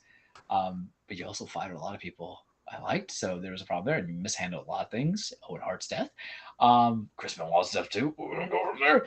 Vince is not a likable person, but a little bit of the swagger that he's doing, there's a small part of me that'd be like, maybe it's a little commendable, because it's literally like a middle finger. Because I'm sure he ran it by somebody outside of WWE Entertainment. There's like, can I just do this shit? And he's probably like, yeah. He's like, I'm gonna do it. I don't know, Andrew. What are your thoughts on this? What about not of the actual lawsuit itself, but Vince reacting the way he has, even though in lieu of, I don't even know if it's a lawsuit, but investigation, in lieu of these allegations, put himself on television, going from. Yeah. I mean, the guy is a narcissist. I know these people. They, honest to God, think they can do no wrong, and anything they do is fine. So honestly, it is not surprising. I mean, to kind of supplement what you were saying about this guy who, invented bra and panty matches. This is a guy that also, on live TV, in front of, what's the name of the guy? The black wrestler who's now like an analyst. Booker T. Yeah, Booker T. Booker T. In front of Booker T, and I'm gonna guess his girlfriend was a Charmel, female who was black his wife wrestler. at the time. Goes ahead and says the N-word. I forgot that. He said that to John Cena too. He said it to Cena. Yeah. With Booker T and whatever her name is. Charmel. On live TV. Like, you need to be either a special kind of stupid to do that. I know it's not him, it's his character, but it doesn't matter. So it takes either a special kind of stupid to do that, or it's someone who really just thinks they can do anything and suffer no repercussions. I mean, you remember there was a court case from probably a decade ago where this kid went ahead and used affluenza as a criminal defense for raping a woman, saying like, "Oh, he didn't know any better. It's the fault of being raised rich." It's the same kind of idea with McMahon here. He thinks he can't do anything wrong, and he can buy his way out of anything that is wrong. So that's a long way of me saying, no, I'm absolutely not surprised that he would go out and do that. Francisco, you just love the memes. I mean, the guy's an asshole. I mean, it's not whatever his character is not far from who he really is as a human being. It's really not. You know, it's like him slightly changing his voice. So that's all it is. I mean, it's also to. I'm just here for the memes. I know how big it is in the grand scheme of things, just because of the person that he is and has been for WWE, controlling everything, and of course, now going on 5 years of doing this with you, and knowing how much this man has affected your love of wrestling itself. I mean, I hate him so much. Yeah, so I just find it funny, but of course, I mean, is this the beginning of the end finally? Because everybody was just like, is this like truly finally like the light at the end of the tunnel? Well, like I said, I don't think so. You know, but I like to be pleasantly surprised. But it's also relevant to a tweet I saw the other day, even before they dropped the news. Of Charles is gonna be that meme of the guy dressed in the suit, with like just checking on my rivals to see if they're still dead. You know. Yep, that would be me. Because like guys, he's gonna go to Vince McMahon's funeral just to make sure that man is dead. Well, guys, why does Vince need to go to heaven? Because he has no chance in hell. Funny. I like it. I stole that from like 90s wrestling Twitter, so I'll give credit to there. But that's all I got for you this week on the cage. One day I'll talk about wrestling. I promise. I'll talk about matches and things like that, but instead, real shit happening. All right. Well, I think that'll be it for us. And that was a good one. Good one, Andrew. Finally, we popped in. We did NHL Awards. I'm glad we did that. And this coming week is the NBA Draft Torture Stream, where I will sit through the entire NBA Draft, even though I do not want to. And I also will be doing the NHL Draft. For your pleasure. Yeah. The NFL, I'll do the NHL draft as well, because that'll be coming up the week after, I think, July 7th. And if I find a stream of the MLB draft, I may do that one as well. And me and Andrew might be cooking up something in the future, because we got some stuff working in the background. Who knows? There you go. Yeah. All right. So, bye, everybody. Peace out, everybody. Take care. Got the flash shit, checking account, got so many O's, my name at the is Robert Parrish. When it comes to the J's, I got the classics, Jason Kids, then I got the Patricks. Number one, out of all the draft picks, championship, got to have it. Been a starter since day one, I'm with Kanye, I'm with Akon. I run with kings like Tyreek, cause I've been the prince like Tayshaun. But I feel like LeBron everywhere I go, cause every time I score, you know, them haters looking at me, looking sideways.